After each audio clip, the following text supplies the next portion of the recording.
ओम असतो मा सद्गमय तमसो मा ज्योतिर्गमय मृत्योर्मामृतं गमय। ओम शांति शांति शांति। प्रेमपुरी आश्रमना ट्रस्टी मंडळના ટ્રસ્ટીશ્રીઓ, आदरणीय श्री आशाबेन, उपस्थित महानुभावों, माताओं, बहनों અને ભાઈઓ, છેલ્લા 3 દિવસોથી આપણે ચર્ચા કરી રહ્યા છીએ વિષયની આધુનિક માનવ અને સમન્વયાત્મક યોગ। સૌથી પહેલા આપણે જોયું કે આધુનિક માનવ કોને કહેવાય। જે આધુનિક યુગમાં રહેતો હોય એનું નામ આધુનિક માનવ। અને આધુનિક યુગની કેટલીક વિશેષતાઓ છે, જેમાં વિજ્ઞાન અને ટેકનોલોજીના યુગને કારણે, એની ઘણી બધી શોધખોળને કારણે ઘણી બધી સવલતો આપણને મળી છે, ઘણા બધા લાભો મળ્યા છે। એની સાથે સાથે કેટલાક રાક્ષસો જે આપણા ઘરમાં અને આપણા સમાજમાં આવ્યા છે, ઉપભોક્તાવાદ રૂપી રાક્ષસ, કન્ઝ્યુમરિઝમ રૂપી રાક્ષસ, જનરેશન ગેપ, કોમ્યુનિકેશન ગેપ, આ બધું જે થઈ રહ્યું છે એ બધીની પણ આપણે ચર્ચા કરી હતી। ને આધુનિક માનવ સૌથી વધારે અત્યારે દરેકે દરેક નાનાથી લઈને મોટા સુધી બધા સ્ટ્રેસમાં છે, ટેન્શનમાં છે, કોઈને કોઈની પ્રકારની સમસ્યાઓથી પીડિત છે। આવો આધુનિક માનવ જ્યારે શાંતિની શોધમાં છે, ત્યારે દૈનિક જીવનમાં શાંતિ અને શાશ્વત શાંતિ મેળવવાનો એકમાત્ર ઉપાય છે આપણા દરેકની અંદર રહેલો જે શાશ્વત શાંતિનો સ્ત્રોત એ તરફ જવું, અને એ શાંતિના સ્ત્રોત સાથે મિલન થાય એનું જ નામ યોગ। શાશ્વત સુખ, શાશ્વત શાંતિનો સ્ત્રોત એટલે કે આત્મા, પરમાત્મા દરેક મનુષ્યમાં રહેલો છે, પછી ગમે તે જાતિનો હોય, ગમે તે ધર્મનો હોય, ગમે તે નાતનો હોય। અને એ જે આત્મા છે એ આત્મા સાથેનું મિલન, એ આત્મા, જીવાત્મા અને પરમાત્મા સાથેનું મિલન, એનું જ નામ યોગ। યોગનો અર્થ જ થાય છે સરવાળો, એટલે કે બંનેનું જોડાણ થવું। યુજ ધાતુ પરથી આવ્યો છે। લેટિનમાં યોક જેને કહેવાય છે, વાયો કે યોક, એ પણ એનું કહેવાનો અર્થ પણ જોડાણ હોય છે। અને સંસ્કૃતમાં યુજ ધાતુ પરથી આ યોગ આવ્યો છે, એનું અર્થ છે જોડાણ થવું। તો આ આત્મા પરમાત્માનું જોડાણ થાય છે। દરેક મનુષ્યમાં રહેલી દિવ્ય ચેતના સાથે આપણો જ્યારે મેળાપ થાય છે, ત્યારે આપણને એવી શાંતિ મળે છે જે કાયમી હોય છે। અને એ શાંતિ, શાશ્વત શાંતિ તો મળે જ છે, સાથે સાથે દૈનંદિન જીવનમાં એ શાંતિને પ્રાપ્ત કરવા માટેના જે માર્ગો છે એનું જ્યારે આપણે પાલન કરીએ છીએ, ત્યારે આપણને દૈનિક જીવનમાં પણ શાંતિ મળે છે અને સુખ મળે છે। અને પછી આપણે કહ્યું હતું કે આ જે સમન્વયાત્મક યોગ એ કોઈ એક વિશેષ પ્રકારનો નવો કોઈ યોગ નથી। જે 4 યોગોની ચર્ચા આપણા શાસ્ત્રોમાં છે, ભગવદ્ ગીતામાં છે, એ જ યોગો ઉપર સ્વામી વિવેકાનંદજીએ વિશદ ચર્ચા કરી હતી, અમેરિકામાં સૌથી પહેલા અને પછી પાછી બધી જગ્યાએ। અને એ 4 યોગોનો એક સાથેનો જે સરવાળો અથવા તો એક સાથેનું એનું મિલન અથવા એક સાથેનું આચરણ, એનું નામ આપણે સમન્વયાત્મક યોગ રાખ્યું છે। અને એ સમન્વયાત્મક યોગના કેટલા બધા ફાયદા છે એ ગઈકાલે આપણે જોવામાં કહ્યું હતું કે દરેકે દરેક યોગને જ્યારે આપણે એનું આચરણ કરવાનો પ્રયત્ન કરીએ છીએ, ત્યારે આપણે જાણીએ કે ઉણા ઉતરીએ છીએ। આધુનિક માનવની જે સમસ્યાઓ છે, આધુનિક માનવની જે વિશેષ કઠણાઈઓ છે, મુશ્કેલીઓ છે, એના સંદર્ભમાં આ 4 યોગોનું પાલન કરવું આપણા માટે કઠિન લાગે છે। પણ જ્યારે આ 4 યોગોને એક સાથે કરવાનો પ્રયત્ન કરીએ છીએ, ત્યારે થોડુંક થોડુંક પણ આપણે જો એનું આચરણ કરી શકીએ તો એ 4નો સરવાળો આપણને મળે છે। એટલું જ નહીં, આપણા પાસે જેટલા સાધનો છે એ બધા સાધનોનો પણ સદુપયોગ થાય છે, અને સર્વોત્તમ સદુપયોગ થાય છે। અને એટલા જ માટે એ આપણને વધારે જલ્દી લાભદાયક નીવડે છે। સાથે સાથે એ યોગનું, દરેકે દરેક યોગનું પાલન કરવાનો પ્રયત્ન જ્યારે આધુનિક માનવ કરે છે, ત્યારે એમાં કેટલાક ભયસ્થાનો રહેલા છે, પણ જ્યારે એ યોગોને સમન્વિત રૂપે કરવામાં આવે છે, ત્યારે એ ભયસ્થાનો એ બીજા યોગને કારણે એ ભયસ્થાનો મટી જાય છે। એની પણ આપણે ચર્ચા કરી હતી કે કેવી રીતે રાજયોગનું જે ઝેર છે જ્યારે આપણે કરવા જઈએ છીએ ત્યારે એમાં જે એક વિશેષ ભય રહેલો છે કે આપણે માનસિક સંતુલન ખોઈ બેસીએ, એમાં કર્મયોગ ભેળવવાથી એ રાજયોગનું એક જે ભય સ્થાન એ ઓછું થઈ જશે. કર્મયોગનું જે ઝેર છે એ કેવી રીતે ન્યુટ્રલાઇઝ થશે, એ કેવી રીતે દૂર થશે કે કર્મયોગ કરવા જતા જે અહંકાર આવે છે એમાં જો શરણાગતિની ભાવના આવશે, ભક્તિની ભાવના આવશે તો એ અહંકાર દૂર થઈ જશે. ભક્તિયોગ કરવા જાય છે ત્યારે વેવલાવેળા અથવા તો અતિ ભાવનાશીલ હોવાથી છેતરાવાનો ભય રહે છે.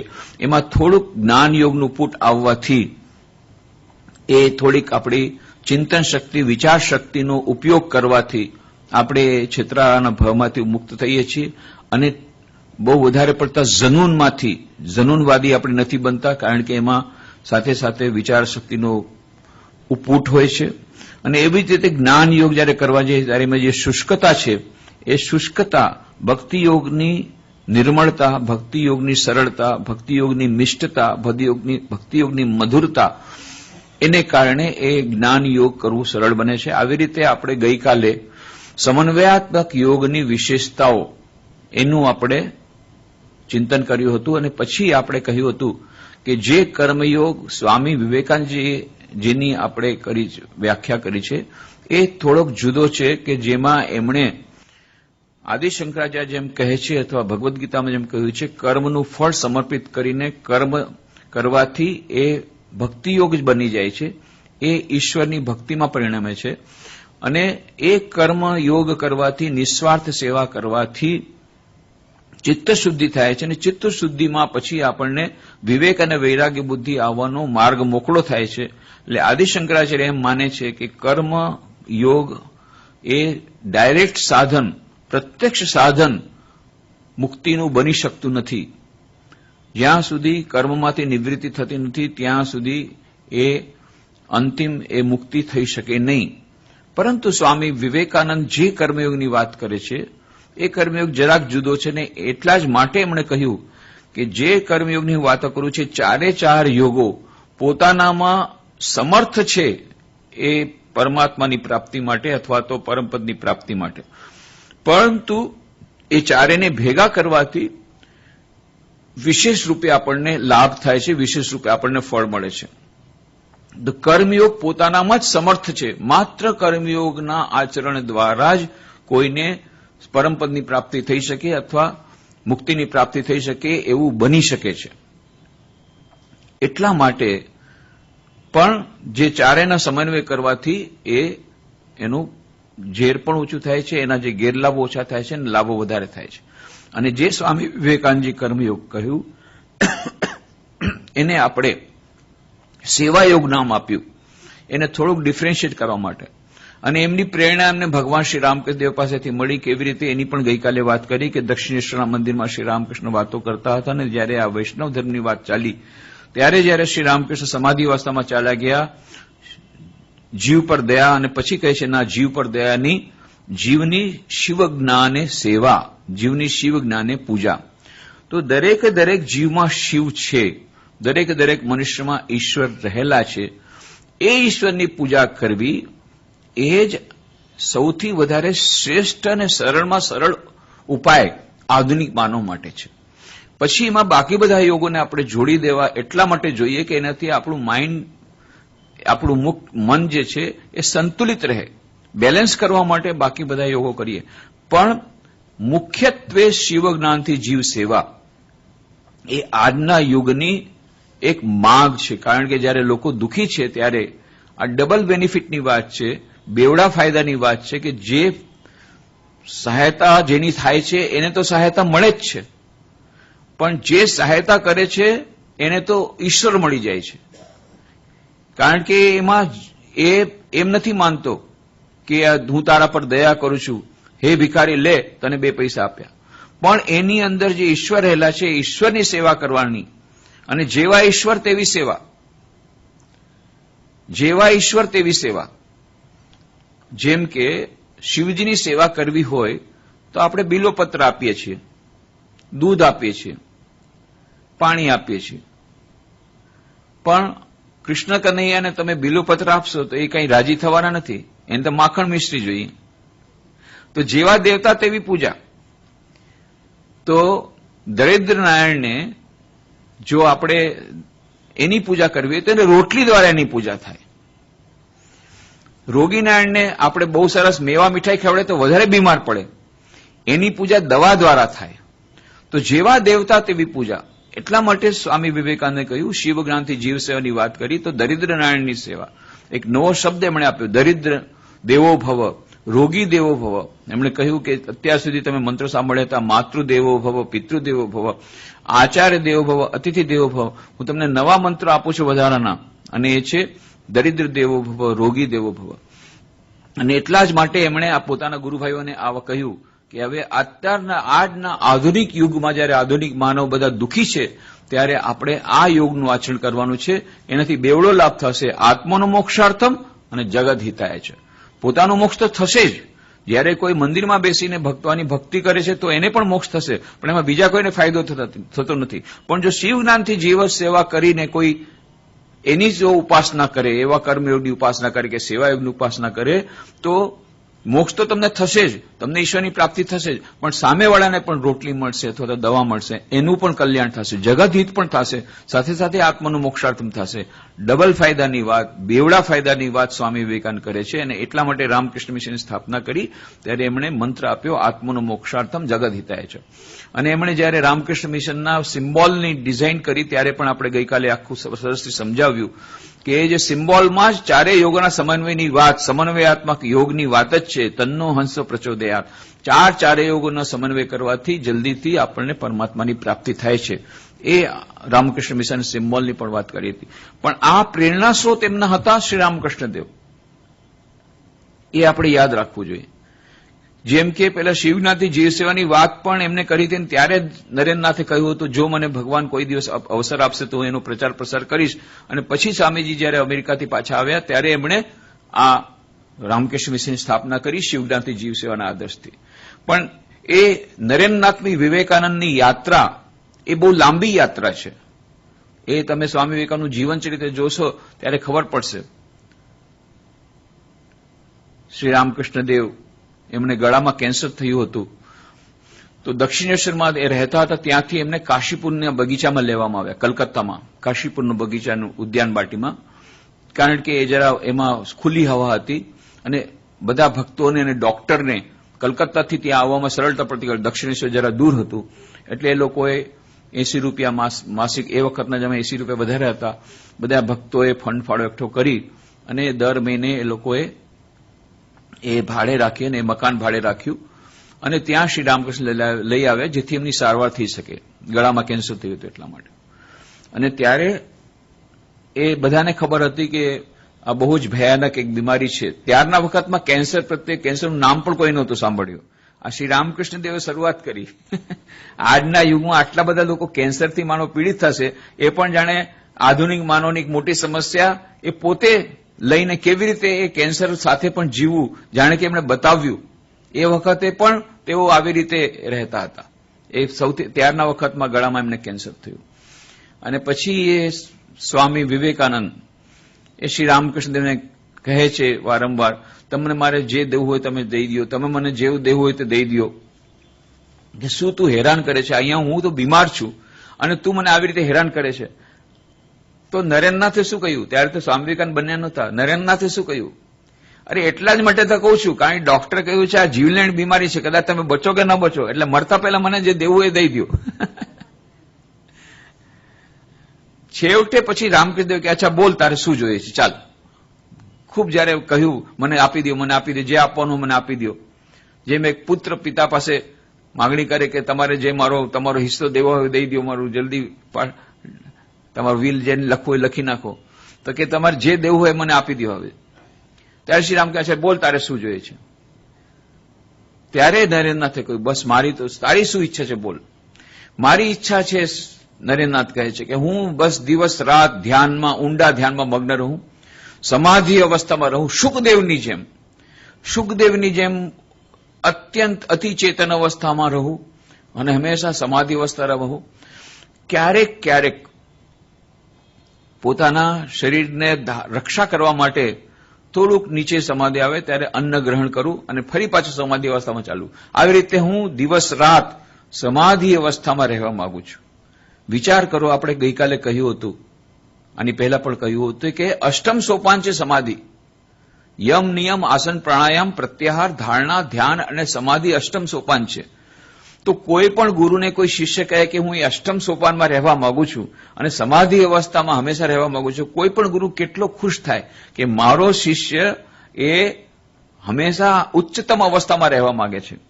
પણ આ તો વિલક્ષણ ગુરુ અને વિલક્ષણ શિષ્ય, વિલક્ષણ શિષ્યના વિલક્ષણ ગુરુ શ્રી રામકૃષ્ણ દેવે શું કહ્યું? એ ખુશ ન થયા, વાહ વાહ વાહ, તું આટલી ઉચ્ચ અવસ્થામાં રહેવા માંગે છે. શ્રી રામકૃષ્ણ શું કહ્યું? છી છી છી, નરેન, તું આવી ઓછી વાત કરે છે? તારા મોઢે આ વાત શોભે?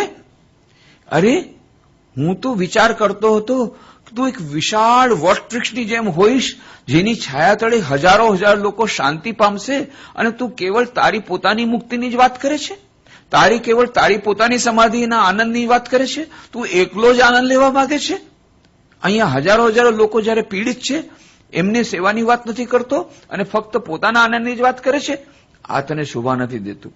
મારી તો ઈચ્છા હતી કે તું વિશાળ વટવૃક્ષની જેમ રહીશ, જેની છાયા તળે હજારો લોકો શાંતિ પામશે. અને પછી કહે છે, કેમ તું જ પેલો ગીત નથી ગાતો અને હવે પછી આવી વાત કરે છે? પેલું ગીત એટલે એ શ્રી રામકૃષ્ણ દેવનું અત્યંત પ્રિય ગીત હતું. સ્વામી વિવેકાનંદનું પણ અત્યંત પ્રિય ગીત હતું. બંને મહાન ગાયક હતા, અદ્ભુત ગાયક હતા, અને એ બંનેનું પ્રિય ગીત હતું એ બહાદુર શાહ ઝફર, એ અંતિમ મુગલ સમ્રાટ, એમણે લખેલું ગીત છે. એ સૂફી સંત હતા, એટલે આ ગીત છે સૂફી સંતનું જ છે ગીત છે. એ કઈ આપણું વેદાંતનું ગીત નથી. સૂફી સંતે લખેલું ગીત, પણ વેદાંતનો આખો સાર એમાં આવી જાય છે. અને એ શ્રી રામકૃષ્ણ દેવ અને સ્વામી વિવેકાનંદ બંનેનું પ્રિય એ ગીત હતું. અને જ્યારે પણ સ્વામી નરેનનાથ આવે, નરેન ગીત ગા, એટલે નરેન કેટલાક ગીત ગાય, પછી કહે છે હવે હું જાઉં છું. નહીં, પેલું ગીત ગા, પછી હું જવા દઈશ. પેલું ગીત એટલે આ છેલ્લું ગીત, બહાદુર શાહ ઝફરનું લખેલું ગીત. અને એ ગીતના બોલ છે, તુજસે હમને દિલ કો લગાયા, जो कुछ है सो तू ही है, एक तुझको अपना पाया, जो कुछ है सो तू ही है. હે ભગવાન, તમે જ સર્વે સર્વ, અખિલ બ્રહ્માંડમાં એક તું શ્રી હરિ, જુજવે રૂપ અનંત ભાષે. એ નરસિંહ મહેતાનું લખેલું ગીત, અને આમાં તમને બધી સરખામણી તમે કરી શકો એવી જાતનો ભાવ છે. અને પછી કહે છે, સબકે મકાન દિલ કા મકીન તું, कौन सा दिल है जिसमें नहीं तू, हर एक दिल में तू ही समाया, जो कुछ है सो तू ही है. દરેકના હૃદયમાં આ ઈશ્વર રહેલા છે. ઈશ્વર સર્વભૂતાનામ હૃદ્દેશ્ય અર્જુન તિષ્ઠતિ, ભ્રામયન સર્વભૂતાની યંત્રારૂઢાની માયા, તમેવ શરણમ ગચ્છ સર્વભાવેન ભારત, તત્પ્રસાદાત પરામ શાંતિમ સ્થાનમ પ્રાપ્સ્યસી શાશ્વતમ. ભગવદ્ ગીતાનો સંદેશ છે કે દરેક મનુષ્યના હૃદયમાં ઈશ્વર રહેલા છે. ઈશ્વર સર્વભૂતાનામ હૃદ્દેશ્ય અર્જુન તિષ્ઠતિ, દરેક મનુષ્યના હૃદયમાં રહેલા છે. મશીન ઓપરેટર જેમ મશીન ચલાવે એમ દરેક મનુષ્યને એ ચલાવે છે અને એના કર્મો નિર્ધાર કરે છે. તો એ જ વાત અહીંયા કહે છે, સબકે મકાન દિલ કા મકીન તું, દરેક મનુષ્યના હૃદયમાં એ પરમાત્મા રહેલા છે.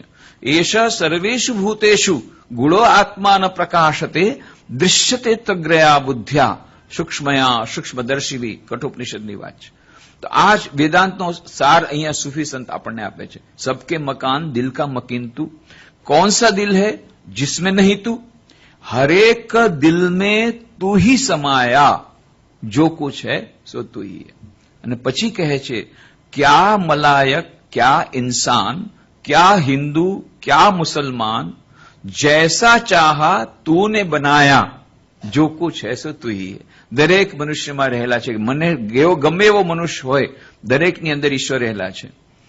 ત્વમ સ્ત્રી ત્વમ પુમાનસી ત્વમ કુમાર ઉતુવા કુમારી, તમ જીર્ણો દંડેન વંચસી, તમ જાતો ભવસી વિશ્વતો મુખ. શ્વેતા શ્વેતર ઉપનિષદની વાત છે. હે પ્રભુ, તમે જ સ્ત્રી છો, તમે જ પુરુષ છો, તમે જ એક કુમાર છો, તમે જ કુમારી છો, તમે જે વૃદ્ધ છો જે લાઠીને સહારે ચાલે છે. હે પ્રભુ, સર્વસ્વ તમે જ તમે છો. અને પછી કહે છે, काबा में क्या देवल में क्या तेरी परवरिश होगी सब जहां सभी ने तुझको सिर है झुकाया जो कुछ है સે તું ही ઈશ્વર એક જ છે, નામ જુદા જુદા છે, અલગ અલગ ધર્મોમાં અલગ અલગ નામથી પોકાર, પણ છે ઈશ્વર એક જ. એની જ આ વાત કહેવાય છે. સર્વધર્મ સમન્વયની ભાવનામાં રહેલી છે. અને આપણા વેદોમાં કહેલું છે એકમ સદ્વિપ્રા બહુધા વદંતી. સત્ય એક જ છે. એને વિદ્વાનો પોતપોતાની રીતે એનું આલક કરે છે, પણ છે એ પરમ સત્તા એક જ છે. અને આપણા યુગમાં શ્રી રામકૃષ્ણ દેવે પોતાના જીવનની પ્રયોગશાળામાં વિવિધ ધર્મોની સાધના કરીને પ્રમાણિત કરી દીધું કે જે એક જ ઈશ્વર, એક જ સત્તા છે, બે નથી. મા કાળીના દર્શન કર્યા, કૃષ્ણ ભગવાનના દર્શન કર્યા, રાધાના દર્શન કર્યા, રામ ભગવાનના દર્શન કર્યા, હનુમાનજીના દર્શન કર્યા, એ બધા વિભિન્ન દેવી દેવતાઓના દર્શન કર્યા, 64 તત્વોની સાધના કરી. એના પછી અદ્વૈત વેદાંતની સાધના કરી, 6 મહિના નિર્વિકલ્પ સમાધિમાં રહ્યા. ઇસ્લામ ધર્મની સાધના કરી, મોહમ્મદ પૈગંબરના દર્શન થયા. ઈસાઈ ધર્મની સાધના કરી, એના અંતમાં એમને જીસસ ક્રાઇસ્ટના દર્શન થયા. જીસસ ક્રાઇસ્ટ એમને ભેટી પડ્યા અને એમાં સમાવી લીધા. તો આવી રીતે બધા ધર્મોની સાધના કરીને શ્રી રામકૃષ્ણ કે જો મેં બધા ધર્મોની સાધના કરી, અંતમાં જે મને એક સ્થિતિ મળી, અત્યંત આનંદની સ્થિતિ હતી. અને એ સ્થિતિમાં કોઈ ફરક નહોતો. એક જ સ્થિતિમાં હું પહોંચ્યો. દરેક ધર્મની સાધના કરીને પહોંચ્યો એક જ જગ્યાએ. મંઝિલ એક જ હતી.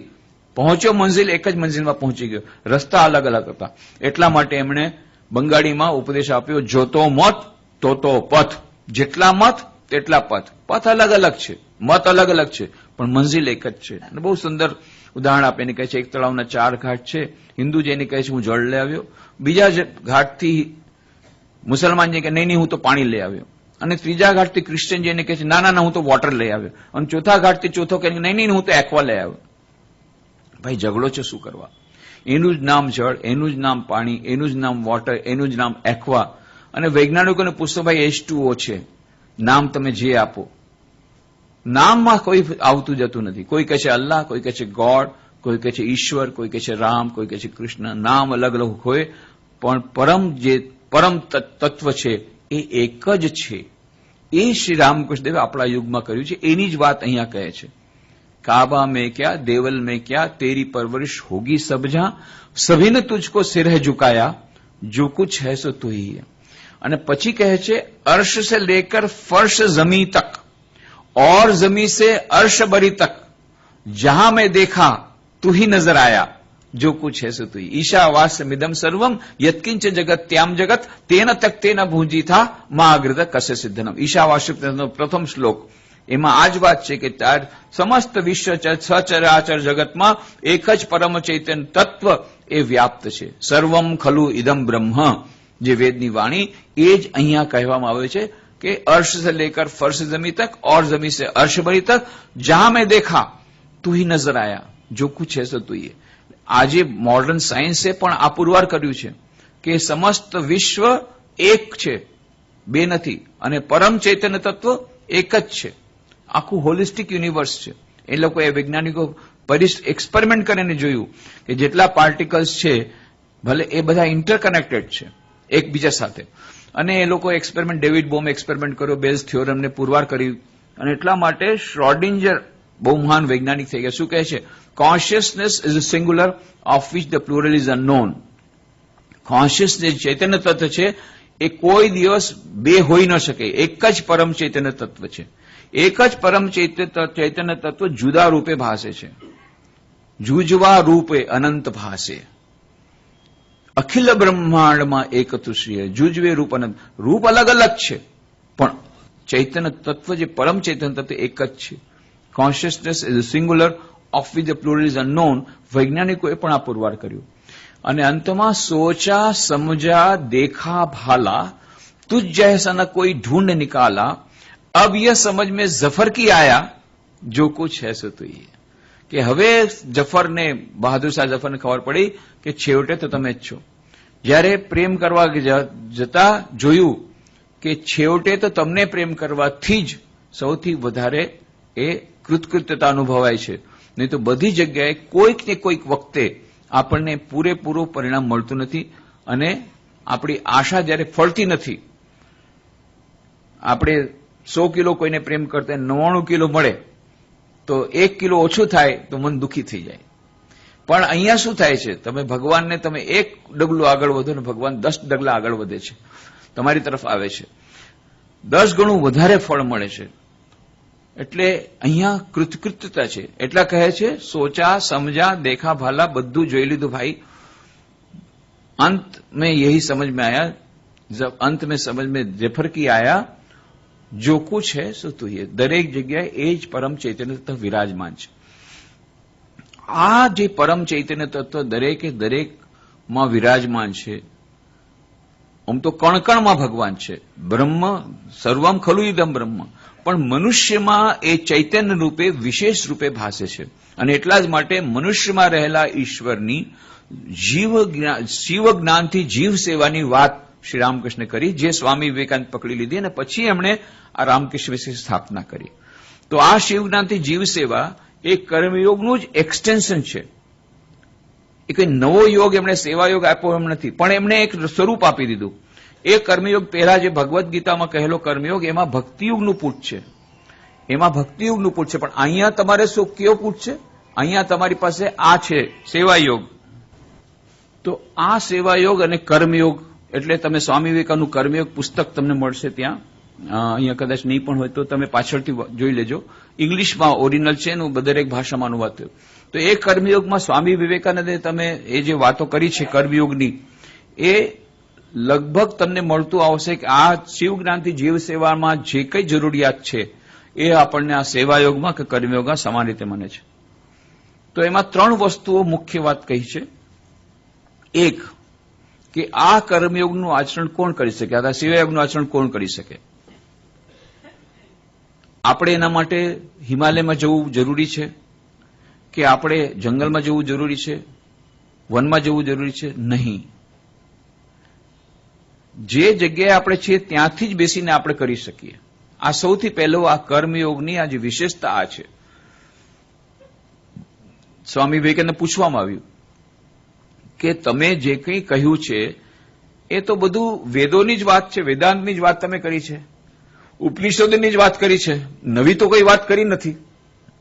સ્વામી વિવેકાનંદ કે હા વાત સાચી છે, મેં ઉપનિષદની જ વાણીનો ઉપનિષદના સંદેશનો જ પ્રચાર પ્રસાર કર્યો છે. પણ એક વાત છે, આ ઉપનિષદના સંદેશને આપણે ભૂલી ગયા હતા. આદિ શંકરાચાર્ય આવ્યા અને એનો પુનરુદ્ધાર કર્યો, એમની કોમેન્ટ્રી લખી, જે આપણે આધુનિક માનવ માટે સમજી નહોતા શકતા એવી ભાષામાં એનો અનુવાદ કરી અને એની વ્યાખ્યા કરી આપણી સમક્ષ રજૂ કર્યા, જેને મુખ્ય ઉપનિષદ, અને એમણે આ ઉપનિષદનો ઉદ્ધાર કર્યો આપણા માટે. પણ એ ઉપનિષદના જ્ઞાનને, વેદાંતના જ્ઞાનને આદિ શંકરાચાર્ય રાખી ગયા હતા કંદરાઓમાં, વનમાં, ગુફાઓમાં. મારો જન્મ થયો છે વનના આ વેદાંતને ઘરે ઘરે પહોંચાડવો, ઓફિસમાં પહોંચાડવો, ફેક્ટરીમાં પહોંચાડવો, વર્કશોપમાં પહોંચાડવો, લેબોરેટરીમાં પહોંચાડવો, દરેકે દરેક જગ્યા એ કર્મયોગને આચરણ કરવાનો શ્રેષ્ઠ માધ્યમ બની શકે છે. આ પુરવાર કરવા માટે એને મારો જન્મ થયો છે. અને એટલા જ માટે સિસ્ટર નિવેદિતા, તમે જાણો છો કે સ્વામી વિવેકાનંદજી આપણા દેશ માટે ખૂબ એમણે આંસુ પાડ્યા અને પછી ખૂબ એના માટે ચિંતન કર્યું કેવી રીતે આપણા દેશ આગળ વધશે.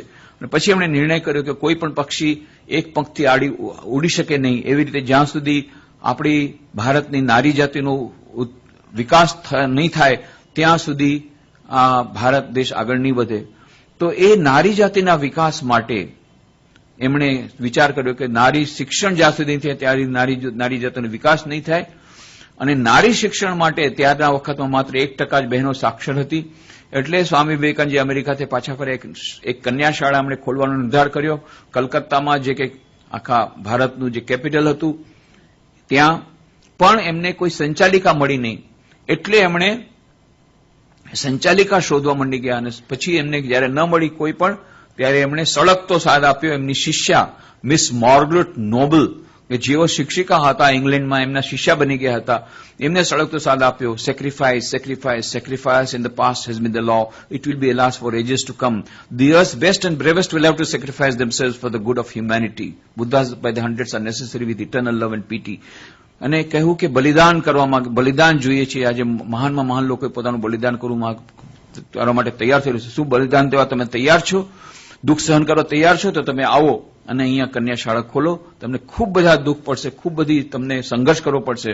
જેના માટે તમે તૈયાર હો તો તમે આવો. અને મિસ માર્ગરેટ નોબલે પહેલી સ્ટીમર લીધી અને આવ્યા અને પોતાનું સમસ્ત જીવન નિવેદિત કરી દીધું દેશની કન્યાઓને શિક્ષણ દેવા માટે અને દેશની સેવા માટે.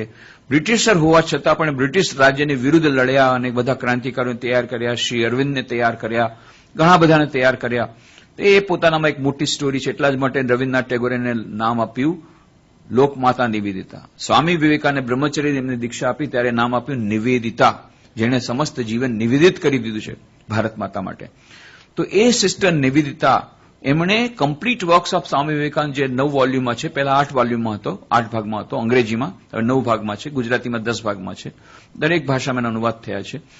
એમાં ઇન્ટ્રોડક્શનમાં જ લખે છે, "This is the realization which makes Vivekananda the great preacher of karma, not as divorced from, but as expressing Gyan and Bhakti.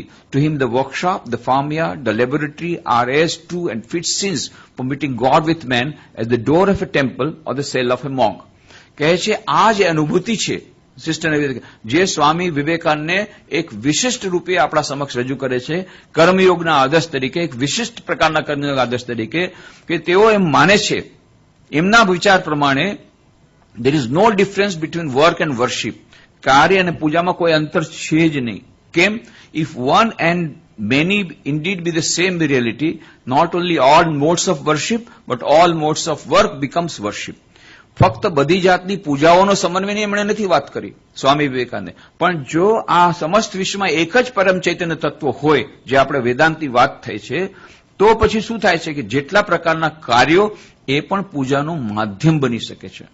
અને to work is to worship, to labour is to pray, to renounce is to conquer. તો સાચી conquest એમાં છે ત્યાગમાં. એ જ સૌથી મોટું achievement છે.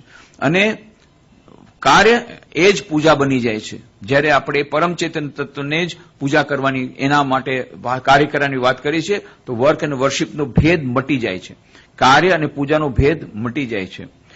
To labour is to pray. પ્રાર્થના અને મજૂરી કરવી બંનેમાં કોઈ અંતર નથી. જો કોઈ મજૂરી એમ માનીને કરતો હોય કે હું ભગવાનની પૂજા કરી રહ્યો છું, તો એ પૂજા અને પ્રાર્થના બંનેમાં કોઈ અંતર નથી. To labour is to pray, to work is to worship, and to renounce is to conquer.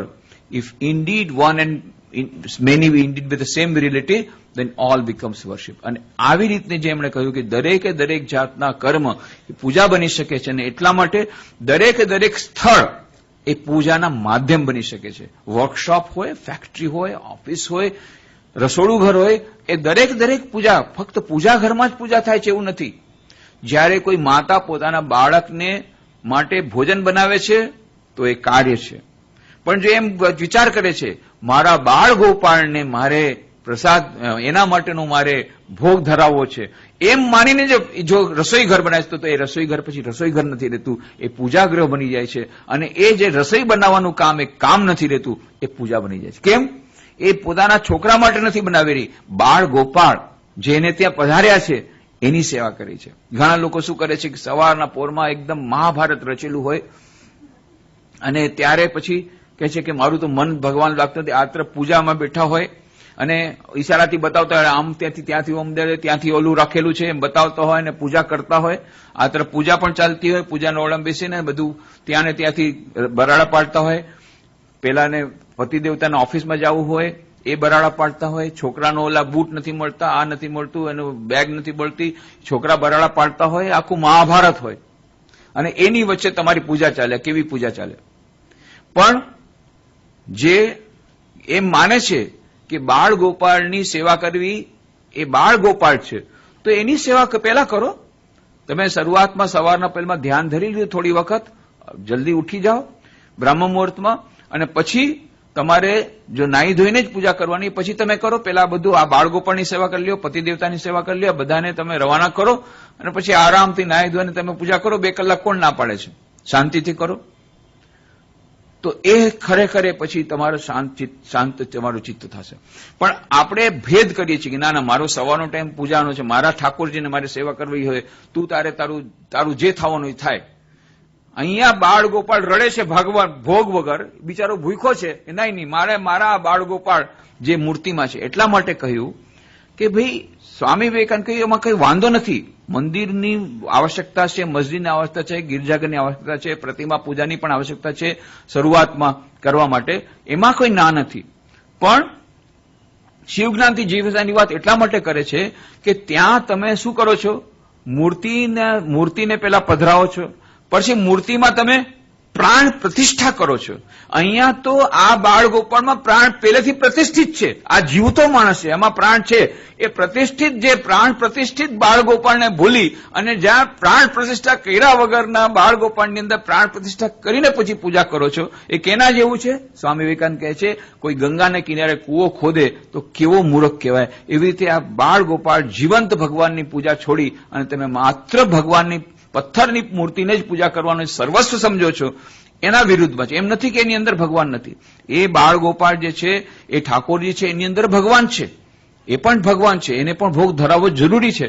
પણ આ જે જીવંત જે બાળ ગોપાળ તમારો પોતાનો દીકરો ભગવાને આપેલો દીધો, દેવનો દીધેલો, એને તમે ભૂખથી ટળવળે છે, ત્યારે તમે આ ઠાકોરજીને 56 ભોગ ધરાવો છો અને આ ભૂખથી ટળવળે છે. એ સ્વામી વિવેકાનંદને પસંદ નથી. આધુનિક માનવ માટે કહે છે સમન્વયાત્મક યોગ એટલા માટે કે જીવંત મનુષ્યની પહેલા પૂજા કરો. તો સ્વામી વિવેકાનંદના કર્મયોગ જે એમ કહે છે કે તમે જ્યાં છો ત્યાં તમે પૂજા કરી શકો છો અને તમારું રસોઈ ઘર પણ, તમારું રસોડું પણ તમારું પૂજાગૃહ બની શકે છે, તમારી ફેક્ટરી તમારું પૂજાઘર બની શકે છે. અને એટલું જ નહીં, દરેકે દરેક કાર્ય, એ દરેકે દરેક કાર્ય પૂજામાં પરિણત થઈ શકે છે. એના માટે ફક્ત તમારે ભક્તિયોગના માધ્યમથી ઈશ્વરને સમર્પિત કરવાથી જે થાય છે એવું નથી. પણ જો તમારે મેં બુદ્ધિ હોય કે હું દરિદ્રાની સેવા કરું છું, બાળ ગોપાળની સેવા કરું છું, હું મારા ઘરડા બાપની સેવા નથી કરતો, એ ઘરડા બાપની અંદર, મારા પિતાની અંદર પણ એ પરમેશ્વર રહેલા છે, એની સેવા કરું છું. પિતૃદેવો ભવ, એની સેવા કરું છું. મારી ઘરડી માની સેવા કરું છું, નહીં, માતૃદેવો ભવ, એની અંદર જે દેવતા છે એની સેવા કરું છું. જો તમારા મનમાં જે હશે તો એ પછી એ પૂજા, તમારે વિશેષ પ્રકારની પૂજામાં તમે ઓછો સમય આપશો તો વાંધો નથી, પણ આ પૂજામાં તમે વધારે સમય આપશો તો એ ડબલ ફાયદો આપશે. તમને તો ભગવાનના દર્શન થશે, ઘરડી માતાની પણ સેવા થશે. તો કહેવાનો અર્થ એ છે કે સ્વામી વિવેકાનંદે આપણને કર્મયોગના પુસ્તકમાં ખાસ કરીને સમજાવ્યું છે કે આ જે સેવાયોગ અથવા કર્મયોગ એ દરેક પરિસ્થિતિમાં થઈ શકે છે, દરેક વ્યક્તિ પૂજક બની શકે છે અને દરેક કાર્ય પૂજા બની શકે છે. અને દરેક પરિસ્થિતિમાં તમારે એના માટે ત્યાં જવાની જરૂર નથી કે જંગલમાં જવાની જરૂર નથી કે ગુફામાં જવાની જરૂર નથી કે તમારે સંન્યાસ લેવાની જરૂર નથી. ગૃહસ્થાશ્રમમાં રહેતા રહેતા જ તમે ઈશ્વરની પ્રાપ્તિ કરી શકો છો. એટલે જે શ્રી રામકૃષ્ણદેવને પ્રશ્ન પૂછ્યો હતો કે ગૃહસ્થાશ્રમમાં ઈશ્વરની પ્રાપ્તિ થાય કે નહીં, શ્રી રામકૃષ્ણ કે અવશ્ય થાય. સંસારમાં રહીને ઈશ્વરની પ્રાપ્તિ કેમ ન થાય? પણ એટલું યાદ રાખજો, જો પાણીમાં નાવ હશે તો વાંધો નથી, પણ નાવમાં પાણી આવશે તો નાવ ડૂબી જશે. તમે સંસારમાં રહો વાંધો નથી, પણ સંસાર તમારા મનમાં ન રહે તો તમે ડૂબી જશો. તો ગૃહસ્થાશ્રમમાં રહેતા રહેતા પણ ઈશ્વરની પ્રાપ્તિ થઈ શકે છે. એટલે કર્મયોગના પુસ્તકમાં સ્વામી વિવેકાનંદે આ એક આખું ચેપ્ટર આપ્યું છે. દરેક પોતપોતાને સ્થાને મહાન છે. કેટલાક લોકો એમ સમજે છે કે ભાઈ સંન્યાસી, એને કહો કે ભાઈ તમે પૂજા પાઠ કરો છો કે નહીં, કે તમે મંત્ર જાપ કરો છો કે નહીં, તમે યોગ સાધના કરો છો કે નહીં. ભાઈ અમે તો ગૃહસ્થ છીએ. ગૃહસ્થ એટલે કે લાયસન્સ મળી ગયું બધું. અમારું ગૃહસ્થ એટલે અમે સંસારમાં રહેવાનું, તમે સંન્યાસી, તમે ભગવાનનું નામ લ્યો. બાકી અમે તો ગૃહસ્થ છીએ એટલે લાયસન્સ. અમે શું કરીએ, અમે તો ગૃહસ્થ છીએ, અમે સંસારમાં ડૂબેલા છીએ, અમારાથી આ બધું કઈ થશે નહીં. એટલે તમે બસ માથે હાથ મૂકી દો એટલે બધું પતી ગયું. અને કેટલાક માથા હાથ મૂકીને માથું આખું સાફ કરીને પણ વયા જાય છે અને પોકેટ સાફ કરીને વહી જાય છે. કેમ આવા બાવા કેમ થઈ ગયા? કારણ કે તમારે મફતમાં બધું જોઈએ છે, તમારે પોતાને કઈ કરવું નથી. હવે બે મફતિયા વચ્ચે જે બુદ્ધિમાન મફતિયો જીતી જાય. આ તો બે મફતિયા વચ્ચેની લડાઈ છે ને, બે ઠગની લડાઈ છે. તમે મફતમાં બધું ચાહો છો, તમે ઠગ, તો એનો પેલો તમારી પાસે ઠગવામાં એ ઠગ, બે ઠગમાં જે બુદ્ધિમાન હોય એ ઠગ જીતી જાય. એક માણસ આવ્યો કે ભાઈ મારી પાસે એવી સરસ જોડી છે, કે તમારે એમાં 10 રૂપિયા નાખો તો આખી રાત રાખવા પડે તો બીજે દિવસે 20 રૂપિયા થઈ જાય. તો કે એવું કઈ જોડી હોતી હશે? એ ન હોય. પણ તમે કરીને જુઓ ને ભાઈ, તમે કરીને જુઓ. એટલે એને 10 રૂપિયા આપ્યા, જોડીમાં રાખ્યા, બીજે દિવસે એને 20 રૂપિયા આપી દીધા. પછી 100 આપ્યા, એને 200 આપી દીધા. 1000 આપ્યા, 2000 આપ્યા. હવે આ લોકોને વિશ્વાસ બેઠો, ભાઈ 1000 ના 2000 આપ્યા તો પછી હવે 1 લાખ આપ્યા એટલે બીજે દિવસે માણસ મળે નહીં. પછી તો તમે કે બહુ ગાળો આપી કે કેવો ઠગ નીકળ્યો. પણ તમે પોતે જુઓ ઠગ. તમને મહેનત કર્યા વગર રાતો રાત 1 લાખના 2 લાખ જોઈએ છે. તમે ઠગ છો. વગર મહેનતે તમે ઠગ છો. તો 2 ઠગમાં જે વધારે બુદ્ધિમાન હતો એ જીતી ગયો. એક માણસે કીધું, એક ભગવાન એક ગુરુ પાસે ગયા, મારે માં કાળીના દર્શન કરવા છે, મને બસ માં કાળીના દર્શન, તમે કેટલા કયો એટલા રૂપિયા આપી દઈશ, પણ મને કાળીના દર્શન કરવા છે. તો ભાઈ આ કઈ કાળીના દર્શન એમનેમ ન થાય, હો, આ કઈ એમનેમ ન થાય, મફતમાં ન થાય. ના તો કેટલા? 1000. 1000 માં માં કાળીના દર્શન થતા હશે? કઈ માં કાળી એમને રસ્તામાં પડ્યા છે? અચ્છા કઈ 10,000 રૂપિયા. પણ હો, હા કે દર્શન કરવાનું કઈ નહીં, કે તારે રૂપિયા લાવો ને બસ પતી જશે. 10,000 રૂપિયા આપ્યા. પછી બીજે દિવસે આ હતો, પૂજા કરી, ખરેખર માં કાળી પ્રગટ થઈ ગયા. ખરેખર માં પ્રગટ થઈ ગયા.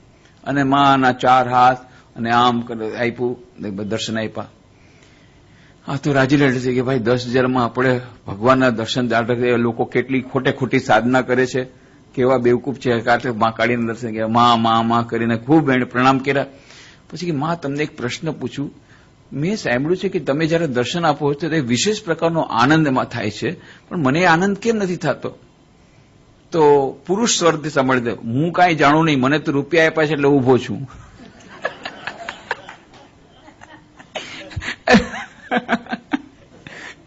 તો આવી રીતે તમે રાતોરાત ભગવાનના દર્શન કરવા વખતે રૂપિયા આપીને સાધના કર્યા વગર, અને ઇન્સ્ટન્ટ સમાધિની વાત જે કરે છે કે ભાઈ ઇન્સ્ટન્ટ સમાધિ આપી દેશે અને આપણે ભોળવાઈ જશે ઇન્સ્ટન્ટ સમાધિ. હવે વિચાર કરો, ત્યાં શું કર્યું? પતંજલિ યોગસૂત્રમાં શું કહ્યું? સતુ દીર્ઘકાળ નિરંતર સત્કારા સેવિતો દૃઢભૂમિ. દીર્ઘકાળ સુધી નિરંતર સાધના કરવી પડશે, ત્યારે તમને આ સમાધિની અવસ્થા પ્રાપ્ત થશે. અર્જુન શું કહે છે? અર્જુન કહે છે કે ભાઈ આવી રીતે મને તમે વાત તો કરી ધ્યાન કરવાની, પણ મારું મન લાગતું નથી. ત્યારે શું કહ્યું ભગવાન શ્રી કૃષ્ણે? ચંચલમી મન કૃષ્ણ પ્રમાથી બળવદ્રમ તસ્યામ નિગ્રહ મને વાયરોસ્વ દુષ્કરમ.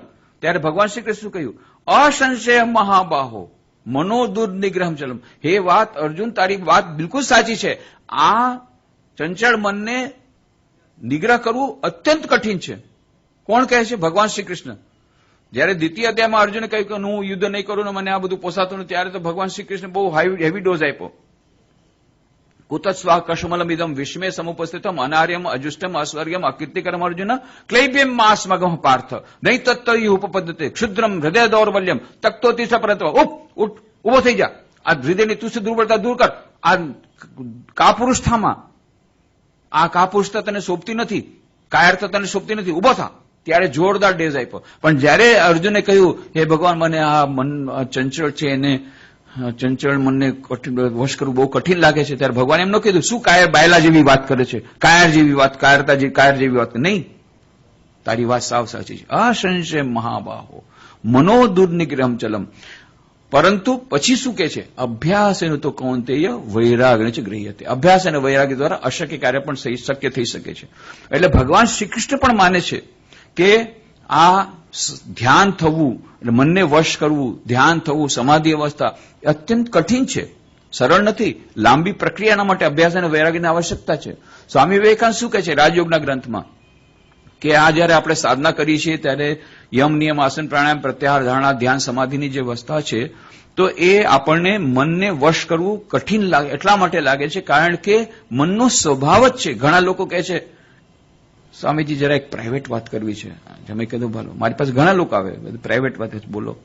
કે અમે હું જયારે ધ્યાન કરવા બેસું ને ત્યારે ઘણા આડાવડા વિચાર આવે, જે ન કર્યો એવા આડાવડા વિચાર આવે. મેં કીધું ભાઈ આમાં કોઈ પ્રાઇવેટ વાત નથી, આ ઓપન સિક્રેટ છે.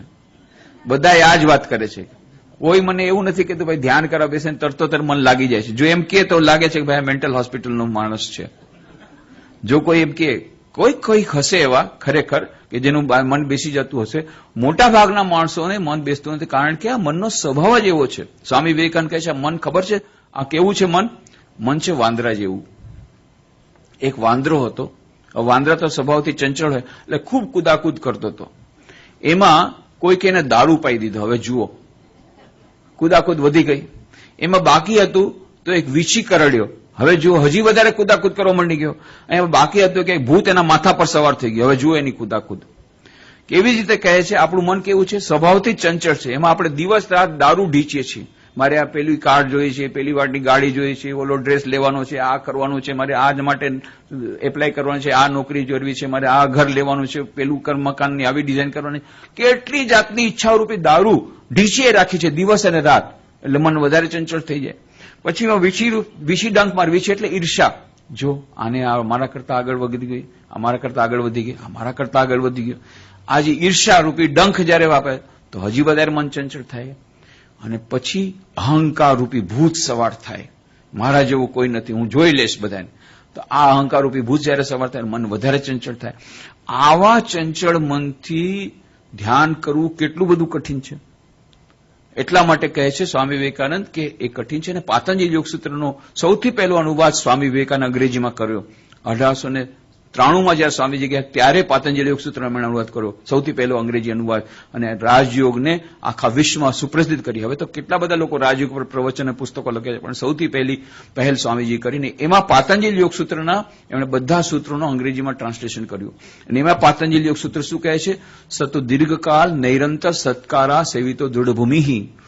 દીર્ઘકાળ સુધી નિરંતર સાધના કરવી પડશે. એટલે પતંજલિ શું કહે છે? આ સમાધિની અવસ્થા મેળવવી બહુ કઠિન છે. સ્વામી વિવેકાનંદ કહે છે બહુ કઠિન છે, કારણ કે મન વાંદરા જેવું છે. ભગવાન શ્રી કૃષ્ણ શું કહે છે? બહુ કઠિન છે. પણ મોડર્ન ગુરુ શું કહે છે? બહુ સરળ છે, $500 આપો ને ઇન્સ્ટન્ટ સમાધિ તમને આપી દેશું. આ છેતરવાની વાત છે. અને આપણે છેતરાઈ જઈએ છીએ, કારણ કે આપણે પોતે કોઈ જાતનો પરિશ્રમ કરવા માંગતા નથી. તો જે બીજાને છેતરવા માંગે છે પોતે છેતરાઈ જાય એમાં કોઈ વાત નથી. શોર્ટકટમાં આપણે જવા જઈએ ને એટલા માટે થઈને આપણે પડીએ છીએ. તો શોર્ટકટથી સાવધાન રહેવાનું છે. જે કંઈ હોય, મુખ્ય વાત એ છે કે આપણે છેતરાઈ છે કેટલા માટે કે બે ઠગની લડાઈમાં જે વધારે બુદ્ધિમાન ઠગ હોય જીતી જાય છે. તો આપણે ઠગાઈ છે એટલા માટે કારણ કે આપણે બધું મફત જોઈએ છે. આપણે એની કિંમત ચૂકવવા માંગતા નથી. સાધના રૂપી કિંમત ચૂકવીએ, વિવેક વૈરાગ્ય રૂપી કિંમત ચૂકવીએ તો જ્ઞાનયોગ મળે. નિસ્વાર્થતા સેવા એ કિંમત ચૂકવીએ તો કર્મયોગ મળે. ભક્તિ પ્રેમ પ્રાર્થના ચૂકવીએ તો એના બદલામાં ભક્તિ મળે. કંઈક ચૂકવવું પડે, કિંમત ચૂકવવી પડે. આપણને કિંમત ચૂકવ્યા વગર બધું જોઈએ છે અને એટલા માટે આપણને મળતું નથી. મળે છે તો ડુપ્લિકેટ માલ મળે છે અને પાછળથી આપણે પસ્તાવીએ છીએ. તો જો આપણને ઓરિજિનલ માલ જોતો હોય તો આપણે એના માટે પ્રયત્ન કરવો પડશે. અને આપણે વિચાર બુદ્ધિને સજાગ રાખી અને આ પ્રયત્ન કરવો પડશે. જેમ શ્રી રામકૃષ્ણે કહ્યું, ભક્ત હોવી તો હોવી, બોકા હોવી કેનો. ભક્ત બનો તો મૂર્ખ બનોમાં. તો જે વાત આપણે કહેતા હતા કે એક ગૃહસ્થાશ્રમમાં રહીને પણ ઈશ્વરની સાધના થઈ શકે છે અને એ પરમપદની પ્રાપ્તિ થઈ શકે છે. આ બધા ચારેય યોગોનો સમન્વયાત્મક યોગની ચર્ચા, સમાજયોગનું આચરણ થઈ શકે છે. અને એના માટે ગૃહસ્થ અને સંન્યાસ, ઘણા લોકો એમ સમજે છે કે અમે તો ગૃહસ્થ છીએ એટલે અમને લાયસન્સ મળી ગયું, એવી કઈ વાત નથી. એક ગૃહસ્થ અને એક સંન્યાસીમાં જો બંને પરફેક્ટ હોય તો બંનેમાં કોઈ અંતર નથી. આદર્શ બંનેનો ઉચ્ચતમ આદર્શ છે. એકનો આદર્શ બીજાનો આદર્શ નથી, પણ બંને ઉચ્ચતમ આદર્શ છે. એટલે સ્વામી વિવેકાનંદ બહુ સુંદર એ વાર્તા કર્મયોગમાં કહી છે. સુંદર વાર્તા જે આજના પ્રસંગમાં આપણા જયારે મનમાં આવે છે કે ભાઈ સંન્યાસીઓ માટે જ આ આધ્યાત્મિકતા છે, સમન્વયાત્મક યોગ, એ તો ભાઈ આ સંન્યાસીઓ કરે. આપણે તો ગ્રસ્ત છીએ, આપણે એમાંથી લાયસન્સ મળી ગયું છે, આપણે આ નથી કરવું. એ એક્ઝેમ્પશન તમને નથી. એના માટેની એ વાત છે કે દરેકે દરેક પોતપોતાના સ્થાને મહાન છે અને એક ગૃહસ્થ પણ એટલો જ મહાન છે જેટલો સંન્યાસી. એક રાજાના મનમાં પ્રશ્ન જાગ્યો કે ગૃહસ્થ મહાન કે સંન્યાસી મહાન, કોણ મહાન? એટલે એને ઢંઢેરો પીટાવ્યો કે જે કંઈ આનો બરાબર જવાબ આપી દેશે એને ઇનામ મળશે અને જો નહીં આપી શકે તો એને સજા મળશે. એટલે એક સંન્યાસી આવીને કહ્યું કે ભાઈ સંન્યાસ ધર્મ, સંન્યાસી મોટો, ગૃહસ્થ ધર્મ કરો, તો કે પુરવાર કરો. પુરવાર ન કરી શકો એટલે એને કે આને લગ્ન કરાવો, આ સંન્યાસીને લાયક નથી. લગ્ન કરાવી દીધા. આ એને સજા. પછી એક ગૃહસ્થે કહ્યું ના, ગૃહસ્થ મોટો, પુરવાર કરો. પુરવાર ન કરી શકો, નાખો જેલમાં. એ ગૃહસ્થાશ્રમમાં નહીં રહી શકે. પછી એક સંન્યાસી આવ્યો, એણે કહ્યું કે બંને પોતપોતાને સ્થાને મહાન છે, સમાન રીતે મહાન છે. ત્યારે રાજાએ કહ્યું પુરવાર કરો, તો કે હું પુરવાર કરીશ, પણ શરત એક છે કે તમારે મારી સાથે થોડા દિવસ વેશ પલટો કરીને રહેવું પડશે. રાજાએ કહ્યું મંજૂર છે. એટલે આ રાજા વેશ પલટો કરીને સંન્યાસીની સાથે ફરવા નીકળ્યા. ફરતા ફરતા એક નગરમાં આવ્યા. હવે જ્યારે નગરમાં આવ્યા તો એક અલગ પ્રકારનું ત્યાં એમણે આખું વાતાવરણ જોયું. એ નગરની જે રાજકુમારી હતી આખા વિશ્વમાં સૌથી વધારે સુંદર હતી.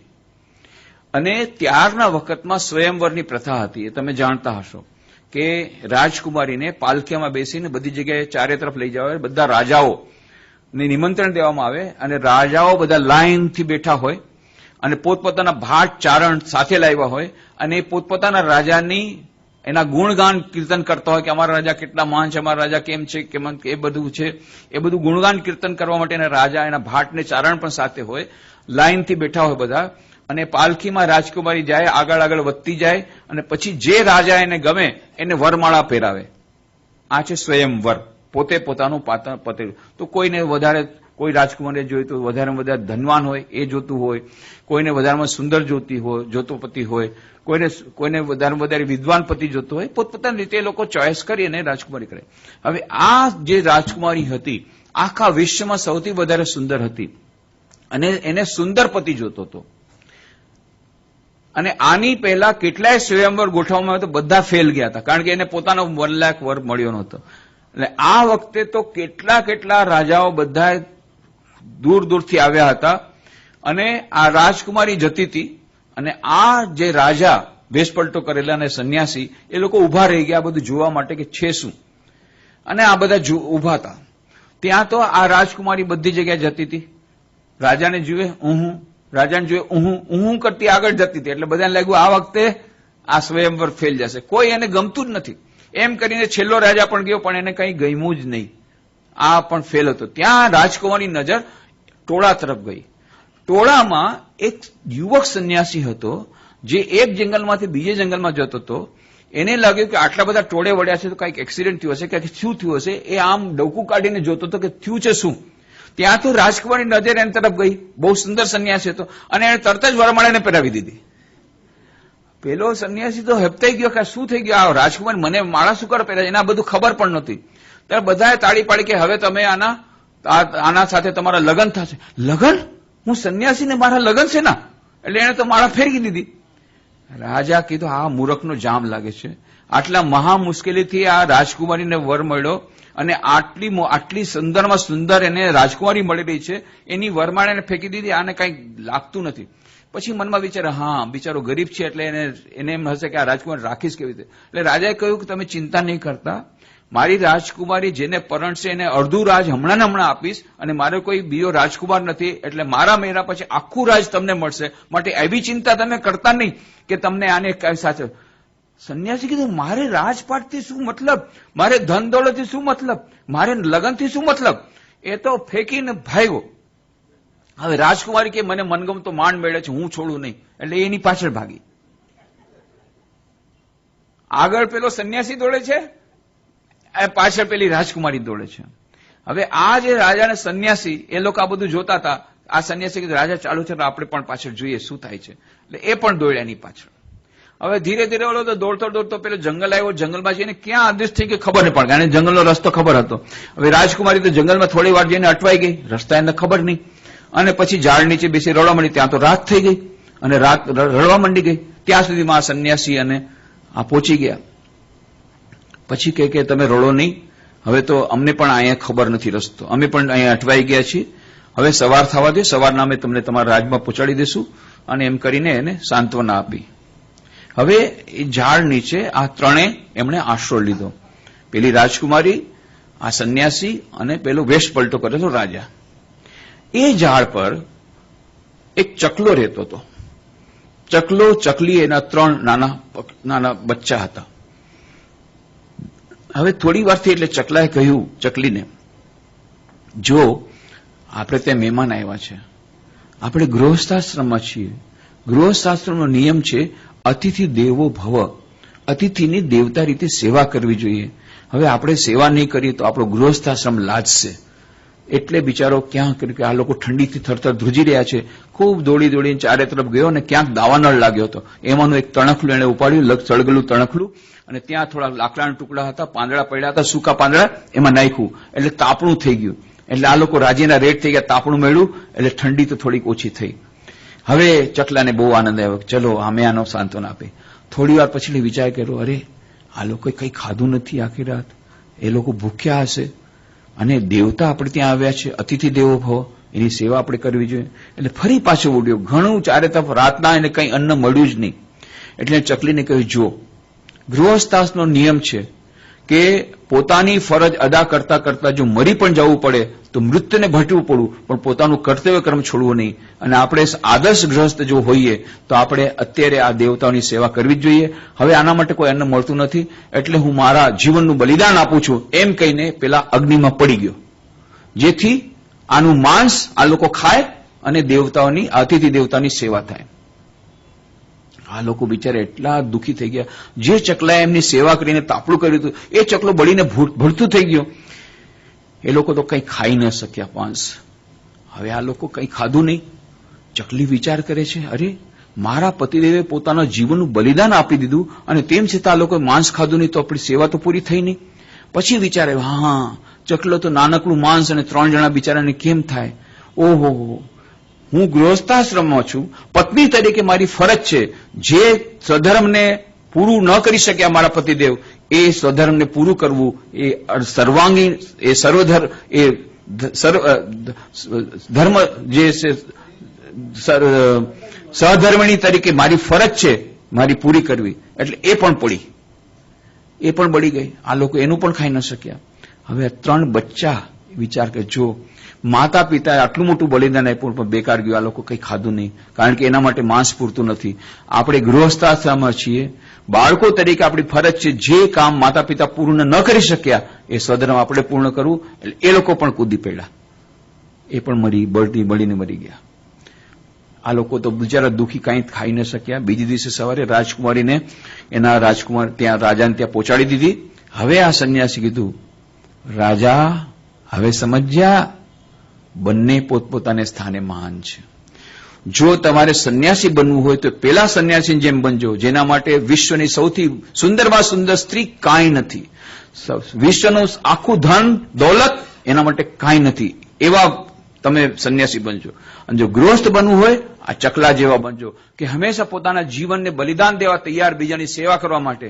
આવા મહાન સંન્યાસી અને આવા મહાન ગૃહસ્થની વચ્ચે કોઈ મોટું નથી અને કોઈ નાનું નથી. દરેક પોતપોતાને સ્થાને મહાન છે. તો એ મહાન ગૃહસ્થ આશ્રમ અને સંન્યાસ આશ્રમની બંનેની મહત્તા છે. કોઈ પણ એમ ન સમજે કે અમે ગૃહસ્થ છીએ એટલે અમે કોઈ ઉણા છીએ, નહીં. પણ છે એટલું જ કઠિન, બલકી વધારે કઠિન. આદર્શ ગૃહસ્થ થવું, આદર્શ સંન્યાસી કરવા પડતમ પણ કઠિન છે. જો તમે પણ એકનું કર્તવ્ય બીજાનું કર્તવ્ય નથી, એકનો આદર્શ બીજાનો કર્તવ્ય. અહીંયા આદર્શ છે ત્યાગ અને અહીંયા આદર્શ છે સેવા. બંનેમાં ત્યાગ અને સેવા છે, પણ અહીંયા મુખ્ય આદર્શ છે ત્યાગ અને અહીંયા મુખ્ય આદર્શ છે સેવા. પણ આવો આદર્શ, આવી સેવા હોય ગૃહસ્થાશ્રમમાં તો એટલો જ મહાન છે કે જેટલો સંન્યાસી. તો કહેવાનો અર્થ છે કે તમે ગૃહસ્થ હો કે સંન્યાસી, તમે આ સમન્વયાત્મક યોગ, કર્મયોગ, સમન્વયાત્મક યોગ કરવા માટે એટલા જ તમે યોગ્ય છો અથવા એટલા જ તમે અધિકારી છો. એના માટે અધિકાર તમે એમ નહીં સમજતા કે મારો અધિકાર નથી. હજી બીજી વાત છે કે દરેકે દરેક પ્રકારનું કર્મ, કેટલાક કામ છે ભાઈ મારું તો ઓફિસનું કામ છે, ઓફિસનું કામ શું પૂજા બની શકે? એકાઉન્ટિંગનું કામ કે પૂજા બની શકે? હોસ્પિટલનું કામ પૂજા બની શકે? ના ના ના. પૂજા પાઠ તો ઠીક છે, બની શકે. પૂજા પાઠ કરીએ છીએ એ તો કામ કદાચ આપણે વર્શિપ, એ પૂજા બની શકે. પણ ગંદુ ઝાડુ વાળવું એ કઈ કામ પૂજા બની શકે? એટલા માટે બહુ સુંદર વાર્તા સ્વામી વિવેકાનંદ કર્મયોગમાં જ કહે છે. એક યોગીરાજ હતા, બહુ એમણે સાધના કરી, ખૂબ ધ્યાન કર્યું, ખૂબ સાધના કરી, અને એ સાધના પરિણામે એમના પાસે થોડી સિદ્ધિ આવી ગઈ. પણ એને ખબર નહોતી કે એની પાસે સિદ્ધિ આવી છે. એક ઝાડ નીચે બેઠા હતા એ યોગીરાજ, અને ત્યારે એ ધ્યાનમાં હતા. ત્યારે ઉપર ઝાડ પર એક બગલો અને એક કાગડો, એ બંનેની લડાઈ થઈ. બંને લડાઈ થઈ તો થોડાક સૂકા પાંદડા હતા એ એમના માથા પર પડ્યા. માથા પર પડ્યા તો એમનું ધ્યાન ભંગ થઈ ગયું. એટલે એમને બહુ ગુસ્સો આવ્યો અને ઉપર જોયું. ગુસ્સાથી ઉપર જોયું તો તરતો તરત આ બંને પક્ષી બળીને ખાખ થઈને નીચે પડી ગયા. યોગીરાજ તો બહુ ખુશ થઈ ગયા. અરે, મારામાં આવી શક્તિ આવી ગઈ, યોગિક શક્તિ આવી કે હું ફક્ત આંખો નજર નાખું અને બળીને ભસ્મ થઈ જાય. બહુ ખુશ થઈ ગયા. વાહ, મારામાં યોગિક પાવર આવી ગયો છે. થોડાક વખત પછી બપોર થયો. બપોરના ભોજનનો સમય થયો એટલે નજીકના ગામડામાં ગયા. જંગલની નજીક જે ગામડું હતું એમાં ભિક્ષા કરવા માટે, અને એક ઘરની સામે ઉભા રહ્યા. ભિક્ષામ દેહી, જેમ કહે છે ને માધુકરી માટે ભિક્ષા માંગવા માટે જાય, ભિક્ષામ દેહી કરીને ઉભા રહ્યા. એટલે અંદરથી એક સ્ત્રીને જવાબ આપ્યો, સાધુ બાવા થોડી વાર રાહ જુઓ, હું આવું છું. સાધુ બાવાનો પિત્તો ગયો. હે, આની આટલી મજાલ, મને કે છે ઉભા રહો, રાહ જુઓ. એને ખબર નથી મારામાં કેવી યોગિક શક્તિ છે. હજી તો આમ વિચાર કરે છે, ત્યાં તો અંદરથી પાછો આવે છે, યોગી બાવા આ કઈ કાગડો કે બગલો નથી કે બળીને ભસ્મ થશે, થોડી વાર રાહ જુઓ. હે, ક્યાં જંગલમાં ઓલી પેલી ક્યાં ઘટના ઘટી આજે સવારે? હજી તો કોઈ ન્યૂઝ બુલેટિનમાં આવી નથી. ક્યાં જંગલમાં તો કોઈ ન્યૂઝ બુલેટિન નહોતું, કાંઈ નહીં, કોઈ ટીવી નહીં, કાંઈ નહીં, ચેનલ નહીં ત્યારના વખતમાં. અને આને કેવી રીતે ખબર પડી ગઈ કે આવી ઘટના ઘટી? બીજું કોઈ તો હતું જ નહીં ત્યારે. તો એ ત્યાં ઉભા રહ્યા. થોડી વાર પછી એ આવી, બેન આવ્યા અને જોડીમાં થોડી ભિક્ષા નાખી. પેલા એ પ્રણામ કર્યા કે માતાજી, પેલા મને ભિક્ષા, પેલા તમે મને આ પ્રશ્ન ઉત્તર આપો કે તમારામાં આવી યોગિક શક્તિ ક્યાંથી આવી? ક્યાં ત્યાં જંગલમાં ઘટના ઘટી આજે સવારે, તમને આ બધી ખબર પડી ગઈ? તમે કઈ જાતની સાધના કરી છે? તો ભાઈ, મેં કોઈ સાધના કરી નથી, કોઈ સાધના નહીં, કોઈ કરતા કોઈ સાધના કરી નથી. પણ હા, હું મારા કર્તવ્યનું પાલન કરું છું. અત્યારે તમે જયારે મને જયારે ભિક્ષા માંગતા ત્યારે હું મારા પતિદેવની સેવા કરતી હતી. એટલે પતિદેવની સેવા પૂર્ણ કરીને હું આવી. હમણાં હું અત્યારે સાસરે આવી છું, પતિદેવની સેવા કરું છું, સાસુ સસરાની સેવા કરું છું. આ જ મારું કર્તવ્ય છે. પણ જયારે મારા લગ્ન નહોતા થયા ત્યારે મારા મા બાપની હું સેવા કરતી હતી. હું મારું કર્તવ્ય પાલન કરવા સિવાય બીજી કોઈ પણ જાતની યોગ સાધના કરી નથી. પણ પોતાની મેળે મને આ યોગ શક્તિ આવી છે. પણ જો તમારે વધારે જાણવું હોય તો તમે પાસેના ગામમાં જાઓ. ત્યાં એક વ્યાધ છે, કસાઈ, એની પાસે તમને વધારે જ્ઞાન મળશે. યોગી કીધું, મારે કસાઈ પાસે જઈને, વ્યાધ પાસે જઈને જ્ઞાન મેળવવાનું? ત્યાં તો પછી થયું થોડોક અહંકાર વસ્તુ થયો, અચ્છા જોવું તો ખરો. ગયા ગામડે, હજી ગામની અંદર પ્રવેશ કરે છે ત્યાં દૂર જોયું એક દુકાનમાં માંસના ટુકડા હતા અને પેલો એક જાડો અત્યંત કદરૂપો એક કસાઈ, એ વ્યાધ, એ માંસના ટુકડા કાપી કાપીને વેચતો હતો. આની પાસે જઈને મારે જ્ઞાન લેવાનું. ત્યાં તો પેલા કસાઈ કીધું, ઓ સાધુ બાવા, પેલે બેને તમને મોકલ્યા છે ને, આવો આવો. હે, એ વખતના જમાના મોબાઈલ નતો કે પેલા બેને મોબાઈલ કરી દીધો હોય કે આ સાધુ બોલાવું છે. મોબાઈલના જમાનાની વાત નથી. આને આશ્ચર્ય, આને પાસે વળી પાછું આ શું થઈ રહ્યું છે? આને પાસે પાછું આટલું બધી કેવી યોગી વિદ્યા આવી? અને પછી કે તમે થોડી વાર ઉભા રહો, હું હમણાં દુકાન બંધ કરું, પછી આપણે સાથે ચાલીએ. દુકાન બંધ કરી પછી ઘરે ગયા. ઘરે પોતાના ઘરના મા બાપની સેવા કરી, એમને જમાડ્યા, નવડાવ્યા, અને પછી અતિદેવતાઓની પૂજા કરી. પછી એમને સંન્યાસીને પૂજન કરાવ્યું. બોલો હવે તમારા શું પ્રશ્નો છે? એટલે પેલા સંન્યાસી કેટલા બધા પ્રશ્નો પૂછ્યા યોગીએ, અને બધા પ્રશ્નો મોટા મોટા વેદાંતના પ્રશ્નો, જ્ઞાન યોગના પ્રશ્નો, અદભુત અદભુત આધ્યાત્મિક પ્રશ્નો, એ બધાને એટલા સુંદર ઉત્તર આપ્યા. ત્યારે આશ્ચર્યચકિત કે તમે આટલું તમારું જ્ઞાન છે તો તમે આવું નિકૃષ્ટ કામ કેમ કરો છો? ત્યારે પેલા વ્યાધી કહ્યું, જો વત્સ, આ જગતમાં કોઈ કામ ઉત્કૃષ્ટ નથી અને કોઈ કામ નિકૃષ્ટ નથી. તમે કઈ દૃષ્ટિથી કામ કરો છો, દૃષ્ટિકોણ વધારે મહત્વનો છે, કામ વધારે મહત્વ નથી. દરેક કાર્ય પૂજા બની શકે છે. મારા પ્રારબ્ધથી મને આ દેહ મળ્યો છે, મારા પ્રારબ્ધથી મને આ કાર્ય મળ્યું છે. મારી પૂરી નિષ્ઠા સાથે હું આ કામ કરું છું, અને એ પારે નિષ્ઠા ખાતે કરતા કરતા જ મને આ જ્ઞાન લાગ્યું છે. એટલા માટે યાદ રાખજો, કોઈ કામ નિમ્ન નથી, કોઈ કામ ઉચ્ચ નથી, કોઈ નિકૃષ્ટ નથી, કોઈ ઉત્કૃષ્ટ નથી. કામમાં કોઈ ફરક નથી. શું કામ તમે કરો છો મહત્વ નથી, પણ એને કેવી રીતે કરો છો, કઈ ભાવનાથી કરો છો, કઈ દૃષ્ટિકોણથી કરો છો, કેવી ઈશ્વર સમર્પિત બુદ્ધિથી કરો છો, એના ઉપર આધાર રાખે છે કર્મયોગ બનશે કે નહીં. બાકી કોઈ પણ કાર્ય કર્મયોગ બની શકે છે. હા, કોઈ પણ કાર્ય. તમે ડોક્ટર હો તો ડોક્ટરનું કાર્ય, વકીલ હો તો વકીલનું કાર્ય, બિઝનેસમેન તો બિઝનેસમેનનું કાર્ય, ઓફિસ હો તો ઓફિસનું કામ, તમે રસોઈ કરતા રસોઈનું કામ, દરેકે દરેક કાર્ય, ઝાડુનું કામ. અરે વ્યાધ કરતા તો કોઈ ખરાબ કામ છે જ નહીં. માંસ કાપીને વેચવાનો જે બિઝનેસ છે એના કરતા ખરાબ બિઝનેસ કોઈ છે? જો એ બિઝનેસ પણ જો કાર્યમાં પૂરામાં પરિણત થઈ શકે. આ તો એક એવું નથી કે આપણે બધાએ કસાઈનો ધંધો શરૂ કરી દેવાનો, એમ નથી કહેતો કે કસાઈનો ધંધો સારો છે અને આવતીકાલથી આપણે કસાઈના ધંધાને માટે આપણે એડવર્ટાઇઝમેન્ટ કરવાની એની વાત નથી કરતો.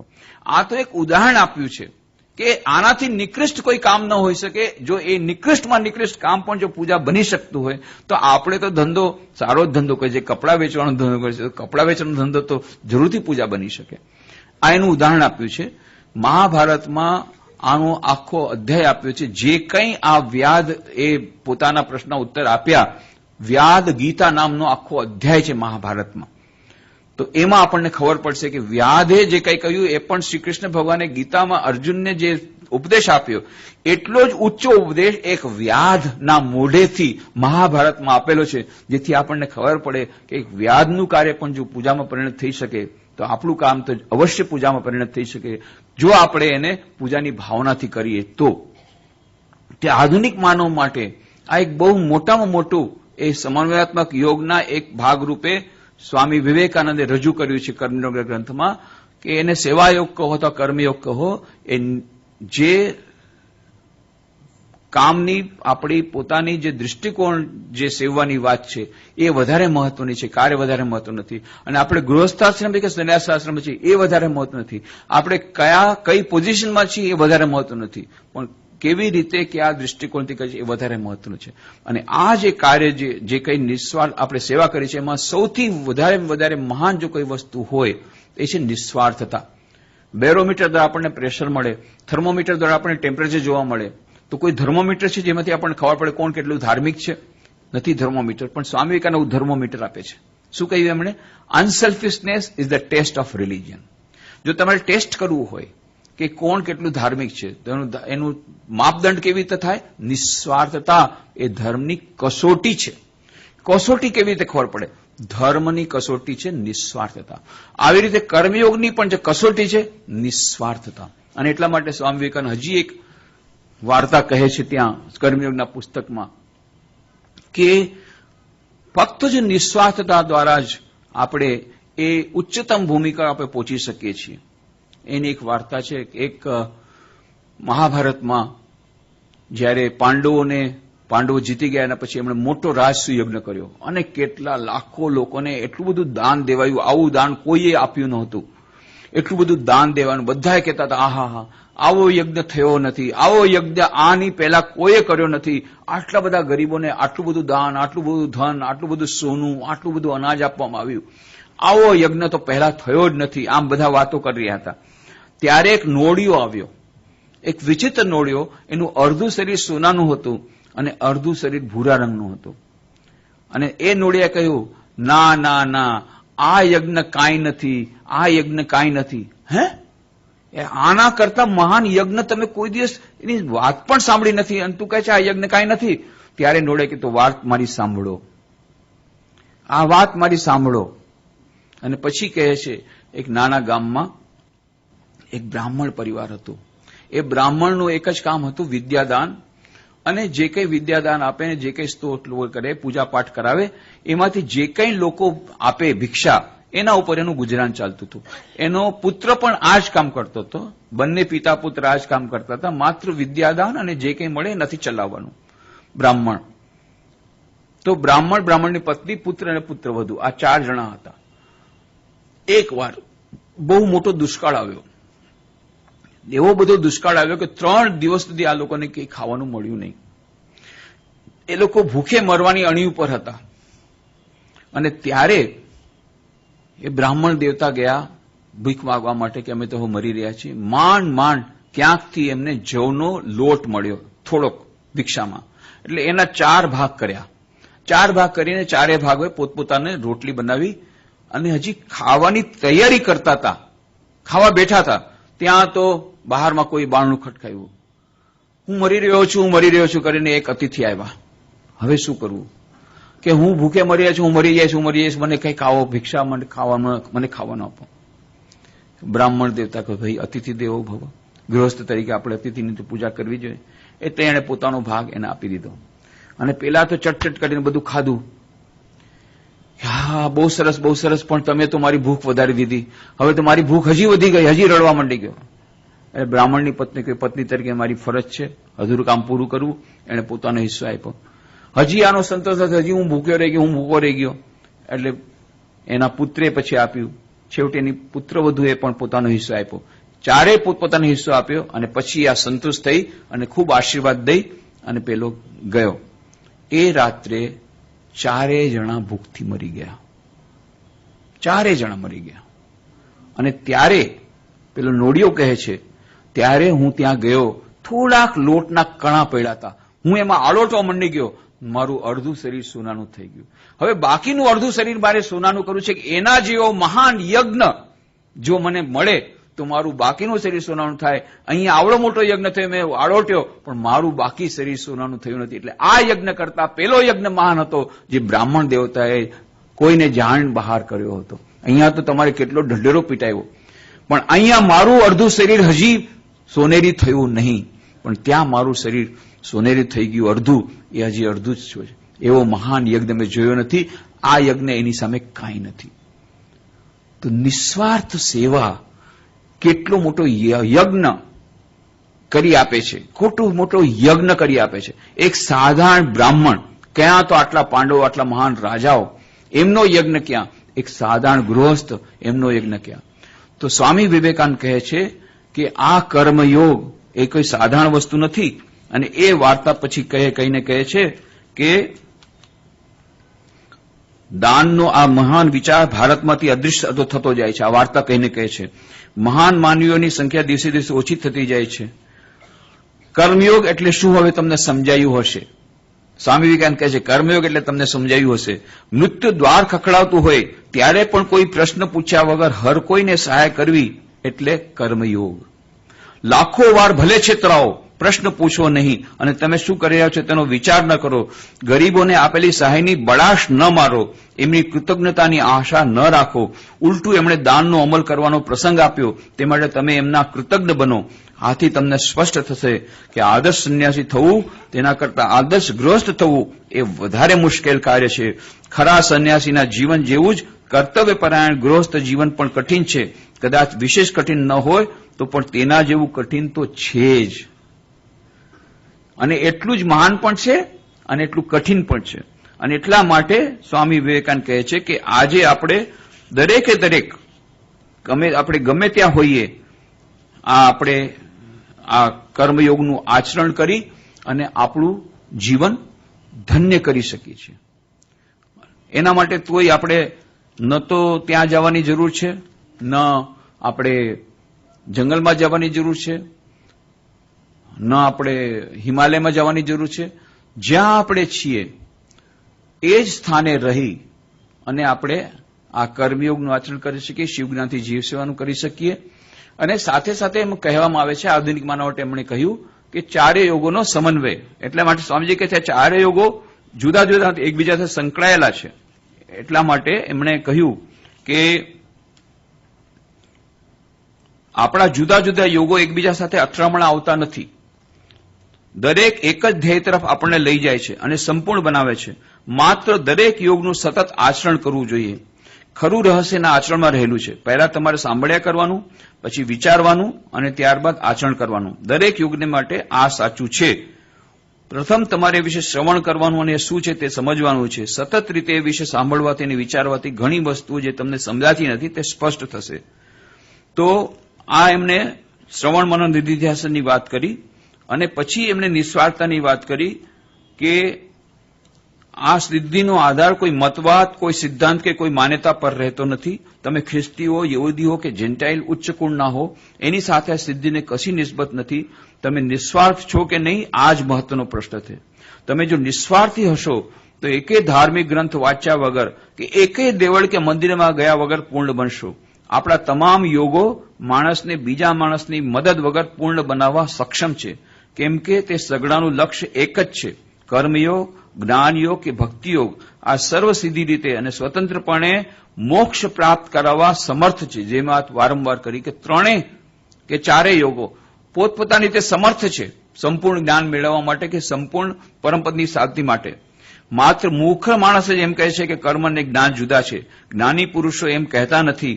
જ્ઞાનીજન જાણે છે કે દેખીતી રીતે એકબીજાથી જુદા જણાતા છતાં તે બધા માનવને પૂર્ણતા પ્રાપ્ત કરવાના એક જ લક્ષ્ય ભણી દોરી જાય છે. તો કહેવાનો અર્થ એ છે કે આપણે દૈનંદિન જીવનમાં જેમ જેમ આચરણ કરતા જશું, આ નિસ્વાર્થ સેવા યોગ જેટલું બની શકે એટલું. ગઈકાલે મેં કહ્યું કે રામકૃષ્ણ મઠ વિશેના સાધુઓ કે જે ભક્તો કેવી રીતે કરે છે કે સવારના ઉઠીને જે મંગલ આરતી કરે, પછી ગીતા પાઠ, મંગલ આરતી કરે એટલે ભક્તિ યોગ થઈ ગયો, ગીતા પાઠ કરે જ્ઞાન યોગ થઈ ગયો, અને પછી ધ્યાન કરે રાજયોગ થઈ ગયો. સાંજના ફરી પાછું સંધ્યા આરતી કરે અને એ ભક્તિ યોગ થઈ ગયો, કથામૃતનો પાઠ કરે જ્ઞાન યોગ થઈ ગયો, અને પછી ધ્યાન કરે એટલે રાજયોગ થઈ ગયો, અને આખો દિવસ કર્મયોગ. બધાને પોતપોતાનું કામ આપવામાં આવ્યું છે. તો આવી રીતે ચારેય યોગોનો સમન્વય આટલું તો આપણે બહુ સરળતાથી કરી શકીએ છીએ. આપણે બધા કાર્ય કરી જ રહ્યા છીએ. કાર્ય કરવાનું તમને ના કીધેલું નથી.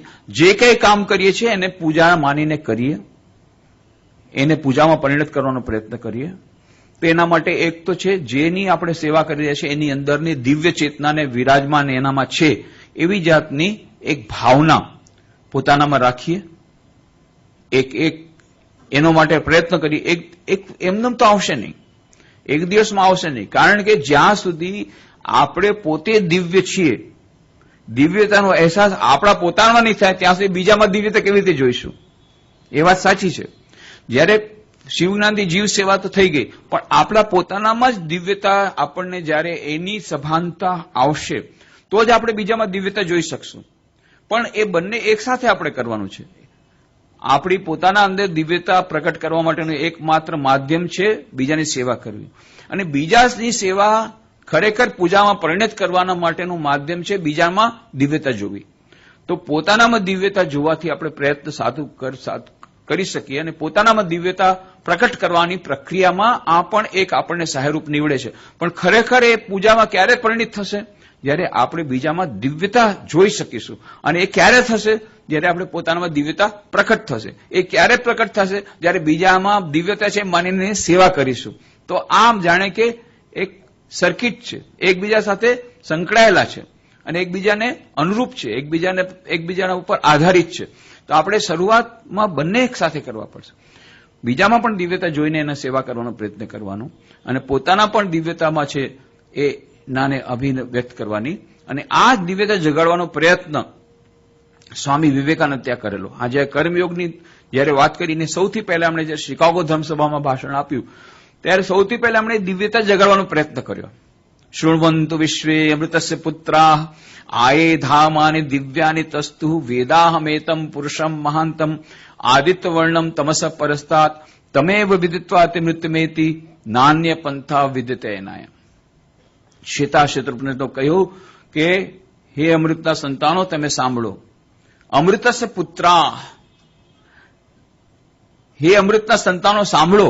અને પછી સ્વામી વિવેકાનંદજી અમેરિકાની જનતાને શા માટે સ્વામી વિવેકાનંદ એ લોકો આટલા બધા અભિભૂત થઈ ગયા? કારણ કે સ્વામી વિવેકાનંદ એ લોકોને કહ્યું Amrutasya પુત્રા, ye the children of immortal bliss, holy and perfect beings, ye divinities are not sinners. It is a sin to call a man so. It is a standing libel on human nature. Come up, lions, and shake off the delusion that you are sheep. Your souls immortal, spirits free, blessed and eternal. You are not matter. You are not bodies. Matter is a servant, not he the servant of matter. Oh, શાશ્વત સુખના ભાગીદારો સાંભળો. હે અમૃતના સંતાનો સાંભળો.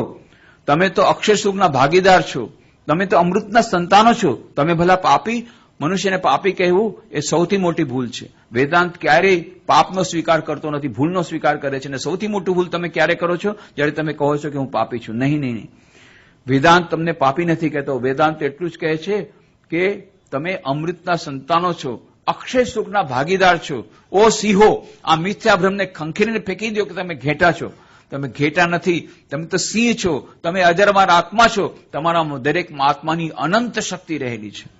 એ સ્વામી વિવેકાનંદ વારંવાર ત્યાં બતાવે છે. તમે સિંહ છો, તમે ઘેટા નથી. અને બહુ સુંદર વાર્તા ત્યાં અમેરિકામાં તેઓ કહેતા, જે બહુ જ સુવિખ્યાત થઈ હતી. એક સિંહણ હતી, એ જંગલમાંથી જતી હતી અને ત્યારે રસ્તા પરથી ઘણા બધા ઘેટા જઈ રહ્યા હતા. આ ઘેટાના દળને પાર કરવા માટે સિંહણે કૂદકો માર્યો.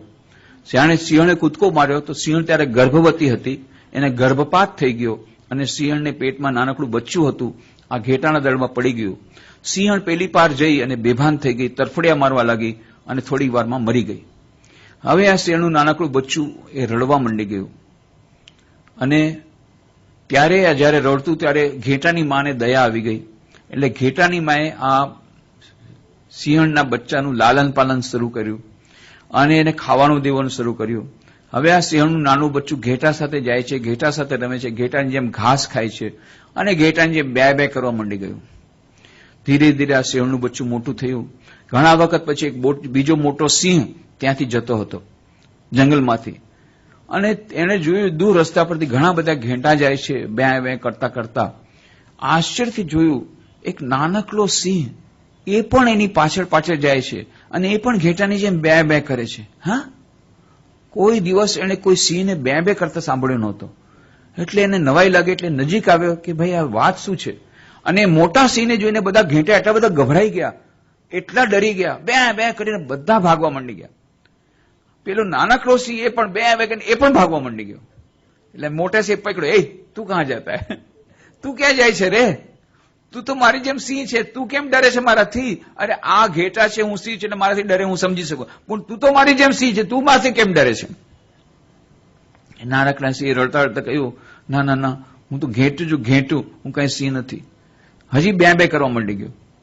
મોટા સિંહે કહ્યું, મૂર્ખ, તું સિંહ થઈને પોતાને ઘેટું બોલે છે, તું સિંહ છો, શું ઘેટું નથી? અને નાનકડો સિંહ વળી પાછું બે બે કરવા માંડી ગયો, ના ના, હું તો ઘેટું છું, હું સિંહ નથી. કેટલી વાર મોટા સિંહ સમજાવ્યો પણ નાનકડું સિંહ સમજતો નથી અને હજી વધારે બે બે કરે છે, વધારે રડે છે. મોટા સિંહને બહુ ગુસ્સો આવી ગયો, નાનકડી વાતમાં સમજતો નથી. પકડ્યો એને, ગળેથી પકડ્યો અને ઢસડી ઢસડીને એક તળાવને કાંઠે લાવ્યો. જો આ તળાવને પાણીમાં જો, તારો પડછાય જો, મારો પડછાય જો, તારો ચહેરો જો, મારો ચહેરો જો, તારો ચહેરો મારા જેવો છે કે પેલા ઘેટા જેવો છે જો. નાનક સિંહ જોયું, હા, મારો ચહેરો તો સિંહ જેવો છે. બસ હવે તું સમજી ગયો, તું સિંહ નથી, તું ઘેટું નથી, તું સિંહ છો. સમજી ગયો, તું ઘેટું નથી, શું સિંહ છો. અમારી જેમ ગર્જના કર, ગર્જના કરી, ચાલ હવે તું જંગલનો રાજા બની ગયો. હા, જંગલનો રાજા બની ગયો. સ્વામી વિવેકાનંદ આ વાર્તા સાંભળીને કહેતા તો જો આ નાનકડો સિંહ પહેલેથી સિંહ હતો, કેમ ઘેટાને જે બે બે કરતો હતો? ભૂલી ગયો હતો કે હું સિંહ છું. સ્વામીજી કહે છે બસ આ જ આપણી વાત છે. આપણા દરેકની અંદર આત્મા રહેલો છે, જેમાં અનંત શક્તિ છે. આવો અનંત શક્તિ વાળો આત્મા આપણા દરેકની અંદર છે અને છતાં આપણે શું સમજીએ છીએ, હું તો દુર્બળ છું, નિર્બળ છું, મારાથી આ નહીં થાય, હું આ સમાજ, મારાથી આચરણ નહીં થઈ શકે, હું તો ગૃહસ્થ છું, હું તો ગૃહસ્થાશ્રમમાં છું, મારે આટલા બધા કામ હોય, મને ક્યાં ટાઈમ છે આ બધું કરવાનું? ના ના ના, મારાથી આ બધું નહીં થાય, હું તો દુર્બળ છું, નિર્બળ છું, બે બે બે આપણે કરી રાખી છે. એટલા માટે સ્વામી વિવેકાનંદ મોટા સિંહ આપણી પાસે આવે છે. આપણે કોઈ વાતમાં ના ના હું તો નિર્બળ છું, નહીં, તમારી અંદર તમે તો અક્ષય સુખના ભાગીદાર છો, તમે અમૃતના સંતાન છો. ના ના, અમૃતનું સંતાન નથી, હું તો પાપી છું. હે, પાપી નહીં, દુર્બળ નહીં, તમે અમૃતના સંતાન છો. ના ના, હું તો દુર્બળ છું, હું નિર્બળ છું. વળી પાછું આપણે બે બે કરી છે. વળી સ્વામીજી આપણને સમજાવે, નહીં નહીં નહીં, તમારા આત્માની અનંત શક્તિ છે. અરે અનંત શક્તિની વાત જરૂર, આટલી નાનકડી શક્તિ નથી, હું તો દુર્બળ છું, મારા હું શક્તિહીન છું. નહીં, તમારામાં અનંત શક્તિ છે. ના, હું તો દુર્બળ છું. છેવટે પછી સ્વામી વિવેકાનંદ કહે, આવો તળાવમાં જુઓ, તમારું પડછાઈ જો. પડછાઈ જો એટલે શું? ધ્યાન. જ્યારે ધ્યાન કરશું ચિદાનંદ રૂપ શિવોહમ શિવોહમ, ત્યારે આપણને પોતાનું સ્વરૂપ સમજાશે. ના, મારું તો સ્વરૂપ સચ્ચિદાનંદ સ્વરૂપ છે, ચિદાનંદ રૂપ શિવો છે, આ મારું સાચું સ્વરૂપ છે. આપણે ખોટા ભરમાઈ ગયા હતા, હવે ભ્રમમાં હતા અને આપણે માનતા હતા કે આપણે દુર્બળ છીએ, નિર્બળ છીએ, આપણે ઘેટા છીએ. નહીં, આપણે સિંહ છીએ, પણ આપણે ભૂલી ગયા હતા. અને એટલા માટે સ્વામી વિવેકાનંદ કહે છે, જો તળાવમાં મોઢું જુઓ, ધ્યાન કરો, ત્યારે તમારું સ્વરૂપ તમને પ્રકટ થશે. આપણે એક સાધના છે, રાજયોગની સાધના એટલે પોતાના હૃદયમાં ઈશ્વરને શોધવાની, પોતાના સાચા સ્વરૂપને શોધવાની પ્રક્રિયા. આ છે ધ્યાન. અને ત્યારે આપણામાં અનંત શક્તિ આવી જાય છે, જ્યારે આપણને સાચા સ્વરૂપનું ભાન થાય છે કે ના, હું સાધારણ એક દુર્બળ માણસ નથી, હું પંચભૂતનો બનેલો મનુષ્ય નથી, હું આ શરીર નથી, હું મન નથી, હું ચિત્ત નથી, હું અહંકાર નથી, હું આ બધાથી પરે ચિદાનંદ રૂપ શિવોહમ છું. એ આપણને ત્યારે એની ભાવના આપણામાં લાગે છે જ્યારે આપણે ધ્યાન કરીએ છીએ. અને એટલા માટે સ્વામી વિવેકાનંદ વારંવાર કહેતા કે હંમેશા યાદ રાખો કે તમે અમૃતના સંતાનો છો, તમે શાશ્વત સુખના ભાગીદાર છો. ત્યાં બધાને એ જ આપણે સંદેશો આપ્યો, દિવ્યતાનો સંદેશો આપ્યો, you are divine, you are divine, you are divine. ત્યાં અમેરિકન વાસીઓ માટે નવી વાત હતી. એ લોકો પોતાને પાપી માનતા હતા, દુર્બળ માનતા હતા. એમાં જયારે સ્વામી વિવેકાનંદ વાત કરી તેમને બહુ એનાથી ખૂબ શાંતિ મળી અને ખૂબ શક્તિ મળી. પણ કેટલાક લોકો જે પારંપરિક વિચારોથી બધા એકદમ પરિલક્ષિત હતા, એનાથી વિટલાયેલા હતા, એટલે એ લોકોને આ વાત ન ગમી. એટલે એકવાર એક મહિલાએ કહ્યું, Swami, you are trying to hypnotise us, always trying, you are divine, you are divine, you are divine. Swamiji, તમે અમને હિપ્નોટાઇઝ કરી રહ્યા છો. હંમેશા તમે કહો છો તમે દિવ્ય છો, તમે દિવ્ય છો, તમે દિવ્ય છો, એમ કહીને તમે અમને હિપ્નોટાઇઝ કરી રહ્યા છો. ત્યારે સ્વામીજી હસતા હસતા કહ્યું, madam, I am not trying to hypnotise you, I am trying to dehypnotise you. You are already hypnotized, always thinking I am helpless, I am helpless, I am helpless. એમ કરતા કરતા હું દુર્બળ છું, હું નિર્બળ છું, એમ કરતા કરતા પોતાને તમે હિપ્નોટાઇઝ કરી નાખ્યા છે. હું તમને ડિહિપ્નોટાઇઝ કરી રહ્યા છું. અને પછી એમણે કહ્યું, I am trying to dehypnotise you. You are divine, that is the first truth. You are divine, that is the second truth. You are divine, that is the last truth. There is no truth greater than this. આના કરતા મોટું કોઈ તથ્ય નથી. તમે દિવ્ય છો, આ પહેલું સત્ય છે. તમે દિવ્ય છો, આ બીજું સત્ય છે. તમે દિવ્ય છો, આ ત્રીજું સત્ય છે. તમે દિવ્ય છો, આ અંતિમ સત્ય છે. એના કરતા મોટું કોઈ દિવ્ય સત્ય નથી. આ સત્ય છે, આ હકીકત છે. બાકી બધું હિપ્નોટાઇઝેશન છે. તમે વારંવાર વિચાર કરો છો હું દુર્બળ છું, નિર્બળ છું, પાપી છું, આ બધું હિપ્નોટાઇઝેશન છે. આ તમે ભ્રમમાં છો. ભ્રમ જયારે દૂર થશે ત્યારે તમને ખબર પડશે ચિદાનંદ રૂપ શિવોહમ શિવોહમ. તમે દિવ્ય છો, એ પહેલું સત્ય છે, એ બીજું સત્ય છે, અંતિમ સત્ય છે. આ દિવ્યતાની વાત કરી અને જ્ઞાન યોગને કેવી રીતે આચરણમાં લાગવી શકાય, એમણે ડાયરેક્ટ એમને જ્ઞાન યોગ દેવાનો પ્રયત્ન કર્યો સૌથી પહેલા. પછી એમણે જોયું કે ના, એના માટે જો તૈયાર ન હોય તો સાથે સાથે કર્મયોગ જોડો. પછી એમણે જોયું કે ના, આમાંથી ઘણા બધા લોકોને ધ્યાન માટેની, રાજયોગ માટેની ઘણી બધી લાલ છે. તો રાજયોગ નવી રીતે સાયન્ટિફિકલી એમણે પુરવાર કર્યો. કારણ કે રાજયોગમાં કોઈ તમને ઈશ્વરમાં શ્રદ્ધા રાખવાની કોઈ વાત નથી. આત્મામાં માનો કે ન માનો, પરમાત્મામાં માનો કે ન માનો, પણ શું તમને શાંતિ જોઈએ છે? યોગસ ચિત્તવૃત્તિ નિરોધ. ચાલો, ચિત્તવૃત્તિનો નિરોધ કરો. હા, અમને આત્મામાં નથી રસ, પરમાત્મામાં રસ નથી, ઈશ્વરમાં રસ નથી, તો રાજયોગમાં રસ છે. ચાલો, ચિત્તવૃત્તિ નિરોધ. એટલે રાજયોગની એમણે વાત કરીને સાયન્ટિફિકલી એમને રજૂ કર્યું. અને સાથે સાથે કારણ કે ક્રિશ્ચિયનિટી ધર્મ ભક્તિયોગ સાથે સંકળાયેલો છે, એટલે ભક્તિયોગની પણ વાત કરી. અને એમણે બંને ભક્તિયોગની વાત કરી. બે પ્રકારની ભક્તિ, અપરાભક્તિ અને પરાભક્તિ. પરાભક્તિ તો બહુ જ ઊંચી વાત, પણ એ પરાભક્તિ જ્યાં સુધી નહીં આવે ત્યાં સુધી એનો આપણને પૂરેપૂરો લાભ નહીં મળે. લાભ થોડોક મળશે, પણ લૌકિક આપણી ઈચ્છા પૂરી થઈ જશે. પણ જ્યારે આપણને આ પરમપદની પ્રાપ્તિની વાત થાય છે, ચિદાનંદ રૂપ શિવમની વાત થાય છે, કે જે અનંત સુખ, અનંત જ્ઞાન, અનંત આનંદની વાત કરે છે, અથવા તો મુક્તિની વાત કરીએ છીએ, કે નિર્વાણની વાત કરીએ છીએ, કે મોક્ષની વાત કરીએ છીએ, જે અંતિમ જે સમાધિની વાત છે, એ એને બધા જુદા કહેવાના અર્થ બીજા જુદા જુદા છે. પણ અંતિમ ધ્યેય એવો જ છે કે જેને પામ્યા પછી બીજું કંઈ પામવાનું રહેતું નથી. જેને મેળવ્યા પછી બીજું મેળવવાનું કંઈ રહેતું નથી. જેને મેળવ્યા પછી જાતને પ્રશાંત અનંત સુખ, અનંત શાંતિ, અનંત જ્ઞાન મળે છે. એ જે પરમ પદને પ્રાપ્ત કરવું, પરમ સ્થિતિને પ્રાપ્ત કરવી, એ જ બધા ચારે યોગોનો ઉદ્દેશ છે. અંતિમ ઉદ્દેશ એક જ છે, એનું નામ અલગ અલગ છે. જ્ઞાન યોગની ભાષામાં આપણે કહીએ છીએ કે આપણે મુક્તિ મળી ગઈ. ભક્તિ યોગની ભાષામાં કહીએ ઈશ્વરના દર્શન થઈ ગયા. રાજયોગની ભાષામાં કહે છે ચિત્તવૃત્તિ નિરોધ થઈ ગયો અને સમાધિ અવસ્થા થઈ ગઈ, અથવા કર્મયોગની ભાષામાં કહે છે કે આપણે એ સંપૂર્ણ નિસ્વાર્થને પામી ગયા અને એમાંથી આપણો પોતાનો અહંકાર નીકળી ગયો. તો આ બધા જ વિભિન્ન પ્રકારના એ વાતો છે એને વિવિધ રૂપે કહેવાની. અંતિમ ઉદ્દેશ્ય, અંતિમ જે સ્થિતિ જે તે પહોંચવાની છે એક જ છે. તો એ પરમ ભક્તિની જયારે વાત કરી સ્વામીજીએ ત્યારે એમાં ત્રિકોણની વાત કરી કે એ પરમ ભક્તિ છે એમાં ત્રિકોણ હોય છે. એ ત્રિકોણને આપણે સ્વીકારવો પડે. ત્રિકોણ એટલે 3 એના ખૂણા છે. એક ખૂણામાં આ 3 વસ્તુ મળે ત્યારે ભક્તિ પાકી થાય. એક છે ભક્તિનો એક લક્ષણ છે કે એમાં લેવડ દેવડની ભાવના નથી. જો લેવડ દેવડની ભાવના હોય તો એ પ્રેમ નથી. પ્રભુ પ્રત્યેનો પ્રેમ, ભગવાન પ્રત્યેનો પ્રેમ કે ઈશ્વર પ્રત્યેનો પ્રેમ ત્યાં સુધી પરિપક્વ થતો નથી. એ પરાભક્તિમાં પરિણમતો નથી કે સાચા પ્રેમમાં પરિણમતો નથી જો એમાં લેવડની દેવડની ભાવના હોય. હું તને આટલું આપું તો મને આટલું આપ, હું આટલું કરીશ તું મને આટલું કરી દઈશ, તમારા પતિનો હસબન્ડનું ટ્રાન્સફર કરાવી દઈશ તો પછી હું તને આજથી 10 વર્ષ પછી તે અંબાજીમાં જઈને એક નાળિયેર વગેરીશ.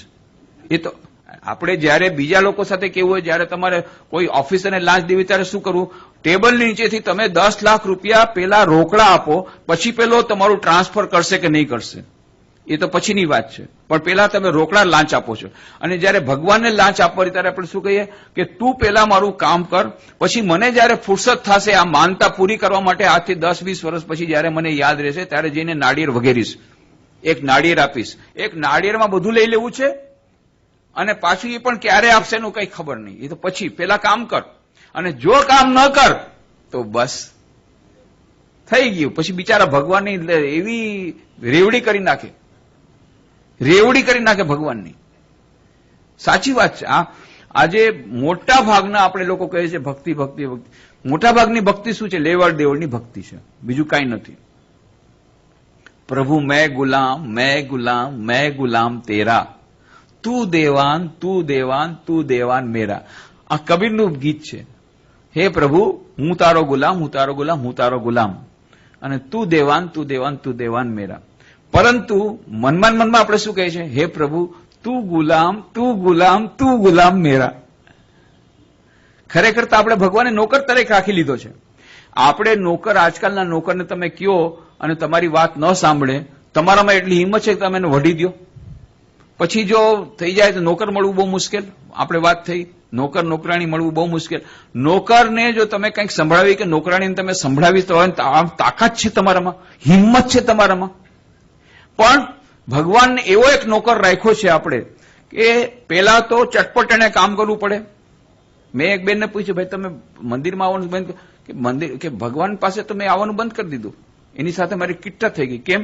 તો કે મેં એને કીધું તું મારા હસબન્ડનું ટ્રાન્સફર કરજે. એક અઠવાડિયાની મેં મુદત આપી હતી, એક અઠવાડિયામાં ટ્રાન્સફર ન કર્યું. મારે એની સાથે શું મતલબ? લ્યો, પેલા તો તમે નોકરને તો કામ કરવાનું કહો છો તો એને મુદત નથી આપતા, અને છતાંય કામ ન કરે તો ભાઈ બાપા કરીને એને સમજાવો છો. ભગવાનને તો ચોખ્ખે ચોખ્ખું રોકડું જા તારા તો માર થાય, મારે તો જોતો જ નથી, હું તારે નામ. જેટલા સારા કામ થઈ જાય પછી આપણે એને ભૂલી જાય છે. જેટલા ખરાબ કામ કર્યા, એક છોકરા કે હું તો હવે ભગવાનમાં માનતો નથી. ભગવાન કેમ? કે મારા બાપને મારી નાખ્યો. અચ્છા, તારા બાપને કોણે મારી નાખ્યો? કે ભગવાને મારી નાખ્યો. કેવી રીતે? કેમ? તમે લોકોએ કહ્યું છે ને કે ભગવાનની ઈચ્છા વગર એક પત્તું પણ નડતું નથી, એક પાનું પણ નડતું નથી. તો મારા બાપને માર્યા કોણ? એને જ માર્યા. એટલા પછી હું ભગવાન સાથે મારે કોઈ લેવડ હોય, કોઈ લેન દે નહીં. બીજું અચ્છા ઠીક છે. જો આખા સંસારમાં કોઈ પણ કામ, કોઈ પણ વસ્તુ ભગવાનની ઈચ્છા વગર થતી નથી, એ વાત સાચી છે કે હા તમે જ કીધું છે, પણ તું માને છે? અચ્છા તો એક કામ કર, તું મને એ કે તારી માને જીવતી કોણે રાખી? તને કોણે જીવતો રાખ્યો? તારા ભાઈને કોણ જીવતો રાખ્યો? તારી બેનને કોણ જીવતો રાખ્યો? તને નોકરી કોણે અપાવી? આ બધું ભગવાને જ કર્યું છે. તો એક કામ ભગવાને ખરાબ કર્યું, એમાં તું એને નોકરીમાંથી કાઢી મૂકવા માંગે છે ને આટલા બધા તારા કામ કર્યા ગુલામ તરીકે, તરત તારી બધી માંગણી પૂરી કરે છે. આપણે એક નોકરે 10 સારા કામ કરીને એકાદ કામમાં ભૂલ કરે તો આપણે નોકરને માફ કરી દઈએ છીએ, પણ ભગવાનને માફ કરવાની તાકાત, ભગવાનને માફ કરવાની ઈચ્છા આપણે નથી થતી. બસ કિટ્ટા કેટલા બધા. દિલ્હીમાં એક વાર વાત થઈ, એક બેને કીધું કે ભાઈ શું કરવું, તો મંત્ર જાપ કરો છો? ના, બધું છોડી દીધું. કેમ? ના, એ તો મારા દીકરાનું એડમિશન ન કર્યું ભગવાન શું કામનું? બોલો. હવે ભગવાનનું કામ છે, એના ગુલામ છે, એના દીકરાનું બધું આટલું બધું એનું કામ કર્યું, એના સારા બધા લગ્ન કરાવી દીધા, એના પતિને હસબન્ડનું ટ્રાન્સફર કરાવી દીધું, એને હસબન્ડનું મારું જે કંઈ એપોઇન્ટમેન્ટ દીધું, સારી નોકરી અપાવી દીધી, એને ઇન્ક્રીમેન્ટ દીધું એ અપાવી દીધું, મકાન નતું મળતું અપાવી દીધું. હવે એક જ વસ્તુમાં જરાક ભગવાને થોડીક રાહ જોવડાવી, એને એડમિશન નથી થતું, બસ તો કે ભગવાન સતી કેટલા. એટલે મુખ્ય આપણા મનમાં શું છે? તું ગુલામ, તું ગુલામ, તું ગુલામ મેરા. કેવો ગુલામ? કે જેને આપણે પૈસા આપતા નથી, કોઈ જાતની સેલેરી આપતા નથી, અને છતાંય 24 કલાક તમારી હાજરમાં હાજરું રહે, તેમ જમે, તમે જેમ કેમ કરે, એની બુદ્ધિ એને નહીં વાપરવાની, એની બુદ્ધિ એને વાપરવાની. એટલે ઘણા લોકો કહે ને કે ભાઈ મારે આવી રીતનો પ્રોબ્લેમ છે, આમ તેમ છે. મેં કીધું કે તમારે ભગવાનમાં શ્રદ્ધા છે? હા, શ્રદ્ધા છે. કેવી શ્રદ્ધા છે? કે સારી શ્રદ્ધા છે. મેં સારી શ્રદ્ધા તો તમારો પછી પ્રોબ્લેમ સોલ્વ થઈ ગયો. કેમ? તમને એટલી શ્રદ્ધા છે કે ભગવાનમાં તમારા કરતા જરાક વધારે બુદ્ધિ છે? ના, બુદ્ધિ તમારા કરતા વધારે છે, બસ તો પતી ગયું. ભગવાને પોતાની બુદ્ધિ વાપરીને તમારા માટે આમ કર્યું છે, એના પાછળ કાંઈ ને કાંઈ તમારો સારો આશય હશે. તમે અત્યારે તમારી નાની બુદ્ધિ સમજાતો નથી, એની પાસે સુપર કોમ્પ્યુટર છે, આપણી પાસે નાનું કોમ્પ્યુટર છે. તો એ જો ખરેખર શ્રદ્ધા હશે તો પછી કોઈ જાતનું દુઃખ નથી. પણ આપણને એ શ્રદ્ધા છે જ નહીં. એક સિપાહી હતો, એક પ્રધાનમંત્રી હતા, બહુ ભક્ત હતા, હંમેશા કે જે થાય ભગવાનની ઈચ્છા થાય, ભગવાન બધું મંગળ જ કરે છે. એકવાર રાજાની આંગળી કપાઈ ગઈ. રાજાએ કીધું મારી આંગળી કપાઈ ગઈ. એ ભગવાન જે કરે છે મંગળ માટે કરે છે. એટલે રાજાને ગુસ્સા આવ્યો, એટલે મારી આંગળી કપાઈ ગઈ, દુખે છે, મંગળ માટે કર્યું છે, નાખ એને જેલમાં, નાખો જેલમાં. જયારે જેલમાં નાખ્યો, પ્રધાન કે જે કરે છે ભગવાન મંગળ માટે જ કરે છે. પછી થોડા દિવસ પછી રાજા ગયો ઘોડા પર બેસીને શિકાર કરવા. રસ્તો ભટકી ગયો, રાત થઈ ગઈ જંગલમાં. હવે શું થાય? એટલે ઘોડો બાંધીને રાતે સૂતો હતો. 4 લૂંટારા આવ્યા, એ કાળીના ભક્ત હતા. અરે, નર બલિ આપવાનો વિચાર કરતા હતા. 32 લક્ષણો પુરુષ મળી ગયો, આજે એનું બલિદાન કરી અને આપણને આપણી સિદ્ધિ પૂરી કરશું. બધા એને નાખ્યો, તરત ત્યાંથી લઈ અને મા કાળીના મંદિરમાં લાવ્યા. જ્યાં પેલો તલવારથી મારવા જાય છે, અરે આની આંગળી કપાયેલી છે. અરે, ખત શરીર તો માને બલિદાન દેવાશે નહીં. અરે, આપણી બધી મહેનત બેકાર ગઈ. એટલે એને છોડી મૂક્યો. રાજા બીજી દિવસે આવ્યો, અરે વાત તો સાચી હતી, આજે જો આંગળી ન કપાણી હોત તો આખું માથું કપાઈ જાત. એટલે આ તો એને કીધું તો મંગળની જ વાત છે. એટલે તરત જ પ્રધાને છોડાવ્યો. પ્રધાન કે ભાઈ તારી વાત સાચી હતી, હો, આ ભગવાને મંગળ માટે કર્યું હતું. જો આજે આંગળી ન કપાણી હોત તો મારું માથું કપાઈ જાત. પણ એક વાત તને કે તું આટલો ભગવાનનો ભક્ત, કેટલું ભગવાનનો હંમેશા ભગવાનમાં મંગળ જોઈએ છે, તને ભગવાને જેલમાં નાખ્યો, કેટલું દુઃખ, કેટલું ખરાબ કર્યું? તો કે ના, એ મંગળ માટે કર્યું. કેમ? કે તને ખબર હતી રાજા, હંમેશા હું તમારી સાથે હતો, એટલે તમને તો મૂકી દે તો મને વઘારત, એટલે મને બચાવો તો મને જેલમાં નાખ્યો, તમને બચાવો તમારી આંગળી કાપી. એટલે ભગવાન જે કરે છે આપણા મંગળ માટે કરે છે. તો જે સાચા ભક્ત હોય છે એ આ લેવડ દેવડની ભાવનામાં જતા નથી. કોઈ દિવસ માગતા નથી ભગવાન તું આટલું કર પછી તને આટલું આપું, તું આટલું કર તો પછી હું તને આટલું આપું. એ ખરાબ વસ્તુ નથી, પણ આ એના પ્રથમ પગથિયા છે. આપણે પરાભક્તિની વાત કરી છે. પ્રથમ કોઈ કરતા હોય આપણે એને કરવાનું, કમસે કમ આટલું તો કરે છે.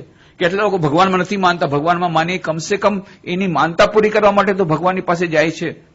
એ પણ ખરાબ વસ્તુ નથી, પણ આ એના પ્રથમ પગથિયા છે. આપણે જો ખરેખર ઉપર ચડવું હોય તો પરાભક્તિના ત્રિકોણ કયા? નંબર 1 કે લેવડ દેવડની ભાવના નથી હોતી નથી. બીજું, એમાં ભયને કોઈ સ્થાન નથી. જો ભય હોય કે હાય આમ કરશું તો ભગવાન મને શું કરશે, એવી જાતનું ભય હોય તો ભગવાન સાથે તમારો પ્રેમ નથી થયો. જ્યાં પ્રેમ હોય ત્યાં ભય નથી, અને જ્યાં ભય છે ત્યાં પ્રેમ નથી. એટલે અને એનું ઉદાહરણ સ્વામી વિવેકાનંદે એટલું સરસ આપ્યું કે માની લ્યો એક માં છે, એક સ્ત્રી છે, એક ઉંદરડો આવે છે, કેવું ડરી જાય છે. સ્ત્રીઓ ડરી જાય, ઉંદરડાથી ડરે, પેલી ગરેડી હોય ને ગરેડીથી ડરે, વીછી આવે ને વીછીથી ડરે, બહુ ડરી જાય. પણ સ્વામીજી કહે છે તમે તો ડરો છો ને, આનાથી ડરો છો ને, ડરો છો ને, ઉંદરથી ડરો છો ને. વાત કરીએ હમણાં પશ્ચિમની અમેરિકન મહિલાને કહે છે, હવે તમે વિચાર કરો કે તમે એક સૂના રસ્તા પર જઈ રહ્યા છો અને અચાનક તમારું નાનું બાળક તમારી સાથે છે, અને અચાનક એક સિંહ આવીને બાળકને ખાઈ રહ્યો છે. તમે મને કહો તમે ક્યાં રહેશો?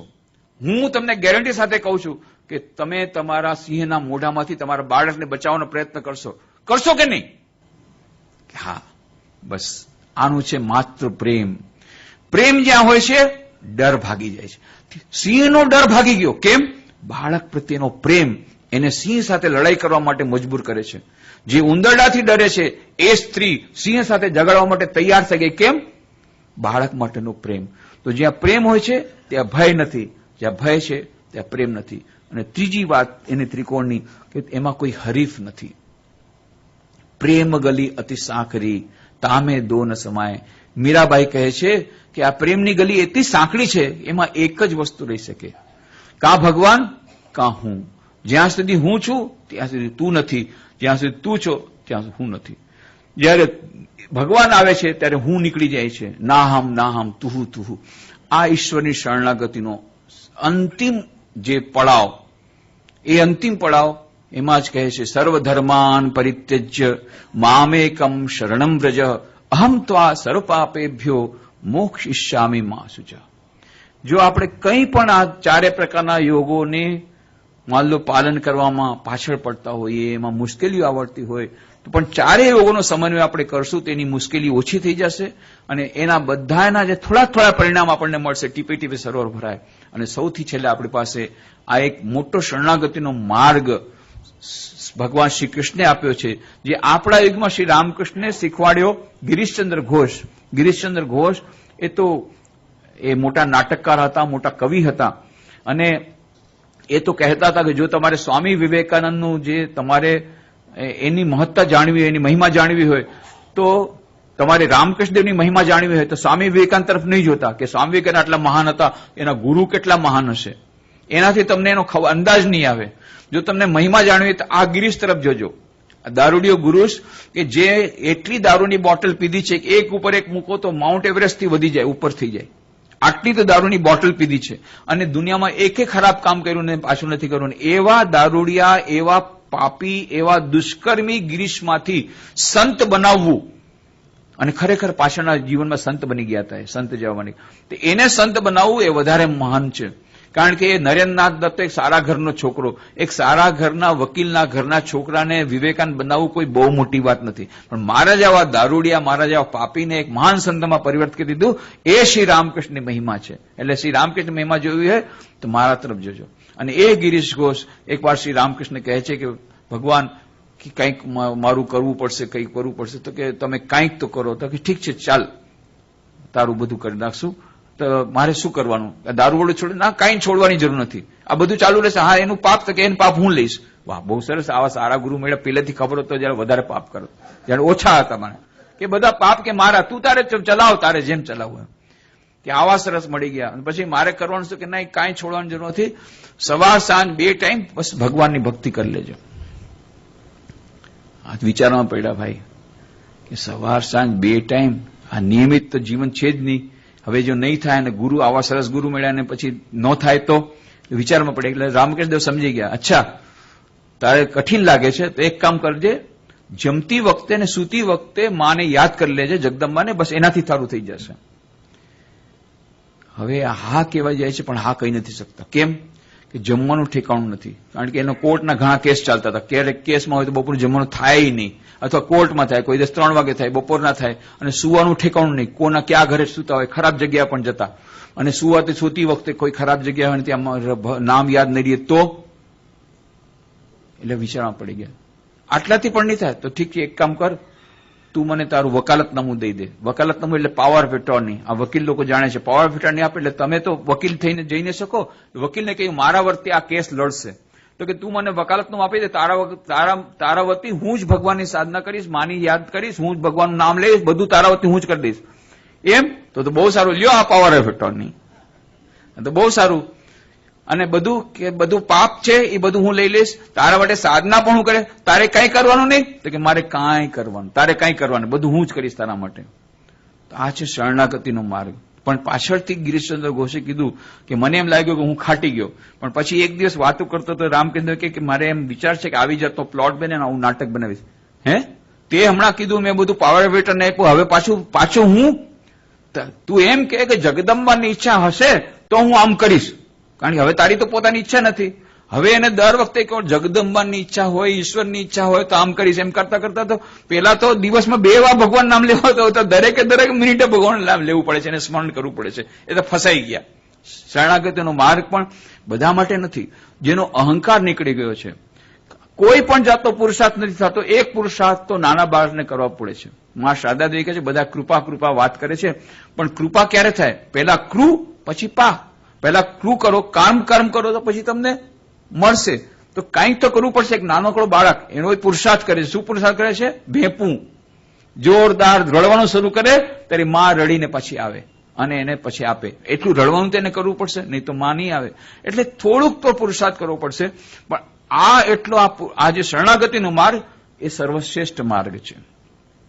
તો આ જે ભક્તિયોગ અથવા શરણાગતિનો માર્ગ, કર્મયોગ અથવા શિવ જ્ઞાનથી જીવ સેવાનો માર્ગ, જ્ઞાન યોગ એટલે દિવ્યતાનો આપણે જે સભાનતાપૂર્વક આપણે વિચાર કરવાનો, નિત્યાનિત્ય વસ્તુ વિવેક અથવા તો પોતાના સ્વરૂપને ચિંતન કરવાનું એ જ્ઞાન યોગ, અને ધ્યાન થોડું થોડું જેટલું આપણાથી થઈ શકે આ બધું આપણે આચરણ કરી શકાય એમ છે. દૈનંદિન જીવનમાં આપણે બીજું કાંઈ નહીં તો સવારના થોડોક સમય આપણે જો ધ્યાન કરીએ, 5 મિનિટથી શરૂઆત કરીએ, જે પ્રતિમા આપણને ગમતી હોય, જે ઈશ્વર દેવી દેવતા આપણને ગમતા હોય એના સ્વરૂપનું ચિંતન કરીએ, ઉઘાડી આંખે અને પછી બંધ આંખે. આ તમારા માટે રાજયોગ થઈ ગયું. અત્યંત સરળ મેં બનાવી દીધું. બીજું પછી ભક્તિયોગ, ભગવાનને પ્રાર્થના, જે કંઈ પ્રાર્થના તમને સારી લાગતી હોય એ પ્રાર્થના તમે કરો, અને સાથે સાથે મંત્ર જાપ કે જે કંઈ તમે કરતા હો, જે મંત્ર તમને સારું લાગતો એ મંત્ર જાપ કરો. આ ભક્તિયોગ થઈ ગયું. આટલું આચરણ આપણે કરી શકીએ અને શરણાગતિનો ભાવ લાવવાનો પ્રયત્ન કરવાનો. આ થઈ ગયું ભક્તિયોગ. રાજયોગ. જ્ઞાન યોગ છે કે આપણે ગીતા, ભગવદ્ ગીતા અથવા વેદ ચૂડામણી કે જે કંઈ ઉપનિષદ કે જે કંઈ ગ્રંથો એનું, કારણ કે હવે શ્રવણને બદલે આપણે વાંચન કરી દઈએ છીએ આજના યુગમાં. વાંચન, શ્રવણ, આપણે સીડી, ઓડિયો સીડી સાંભળી શકીએ.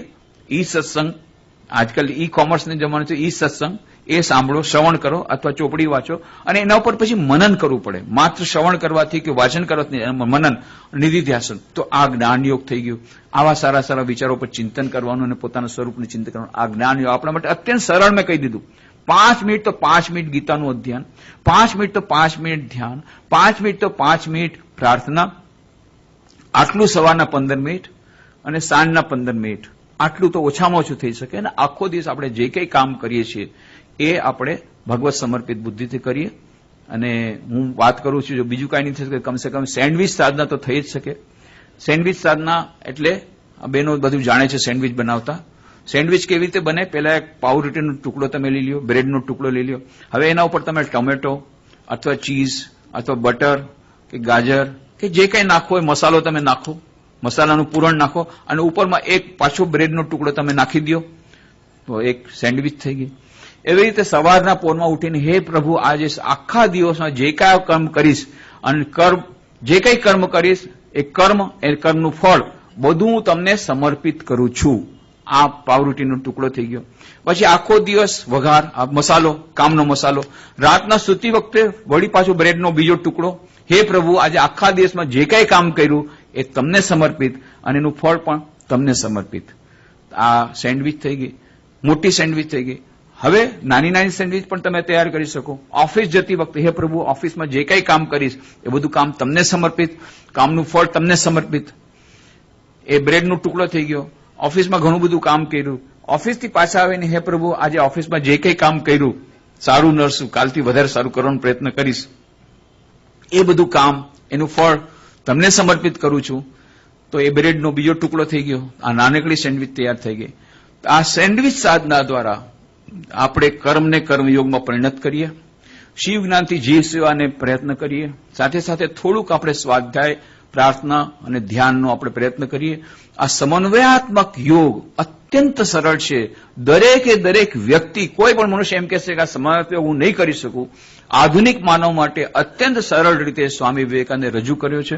એ સમન્વયાત્મક યોગનું આપણે આચરણ કરીશું તો આપણું માનવ જીવન સાર્થક થશે. ઈશ્વરના ચરણોમાં એ જ પ્રાર્થના છે. ઈશ્વરના ચરણોમાં પ્રાર્થના કે આપણને બધાને શક્તિ આપે કે આ સમન્વયાત્મક યોગ આધુનિક માનવ માટે જે સ્વામી વિવેકાનંદે રજૂ કર્યો છે એનું પાલન કરી આપણું માનવ જીવન સાર્થક કરી શકીએ. આવી પ્રાર્થના પ્રભુ પાસે કરીને અને પ્રેમપુરી આશ્રમના ટ્રસ્ટીગણને ધન્યવાદ આપીને કે મને આ તક આપી આપ સૌની સેવા કરવાની, આપ સૌની અંદર જે દિવ્ય ચેતના વિરાજમાન છે એને પ્રણામ કરી હું મારી વાણીને વિરામ આપું છું. હરિઓમ તત્સત. હરિઓમ હરિઓમ. પૂજ્ય સ્વામીજીના ચરણોમાં વંદન. આ 4 દિવસના 8 કલાક સ્વામીજી ક્યાં પસાર થઈ ગયા કઈ ખબર નથી. અમારા જે મિત્ર કહેતા હતા કે આપના પ્રવચનમાં પૂર્ણ વિરામ અલ્પ વિરામ પૂર્ણ વિરામ આવતું જ નથી. નોનસ્ટોપ આપણે 8 કલાક જે અમને માર્ગદર્શન અને જે પ્રવચન આપ્યું છે એના માટે આપણે બધા સ્ટેન્ડિંગ ઓવેશન આપીએ સ્વામી. અને સ્વામીજી આવતા વર્ષે પણ આપણે લાભ આપવાનો છે વ્યાખ્યાન માળામાં. અમારા આશાબેન આજે સાંજના જ મને કહેતા હતા કે આપણે ફરીથી સ્વામીજીને બોલાવશું. જરૂર બોલાવશું. અને આ તકે હું નરેશભાઈ વેદનો પણ ખૂબ ખૂબ આભાર માનું છું, કારણ કે એણે આપનું નામ અને આપનું આમંત્રણ આપીને આપણે બોલે. આપણે ફરીથી 30 તારીખે અને 9 તારીખે ફરીથી મળીએ છીએ. ઓમ પૂર્ણમદ પૂર્ણમિદમ પૂર્ણાત પૂર્ણમુદચ્યતે પૂર્ણસ્ય પૂર્ણમાદાય પૂર્ણમેવાવશિષ્યતે.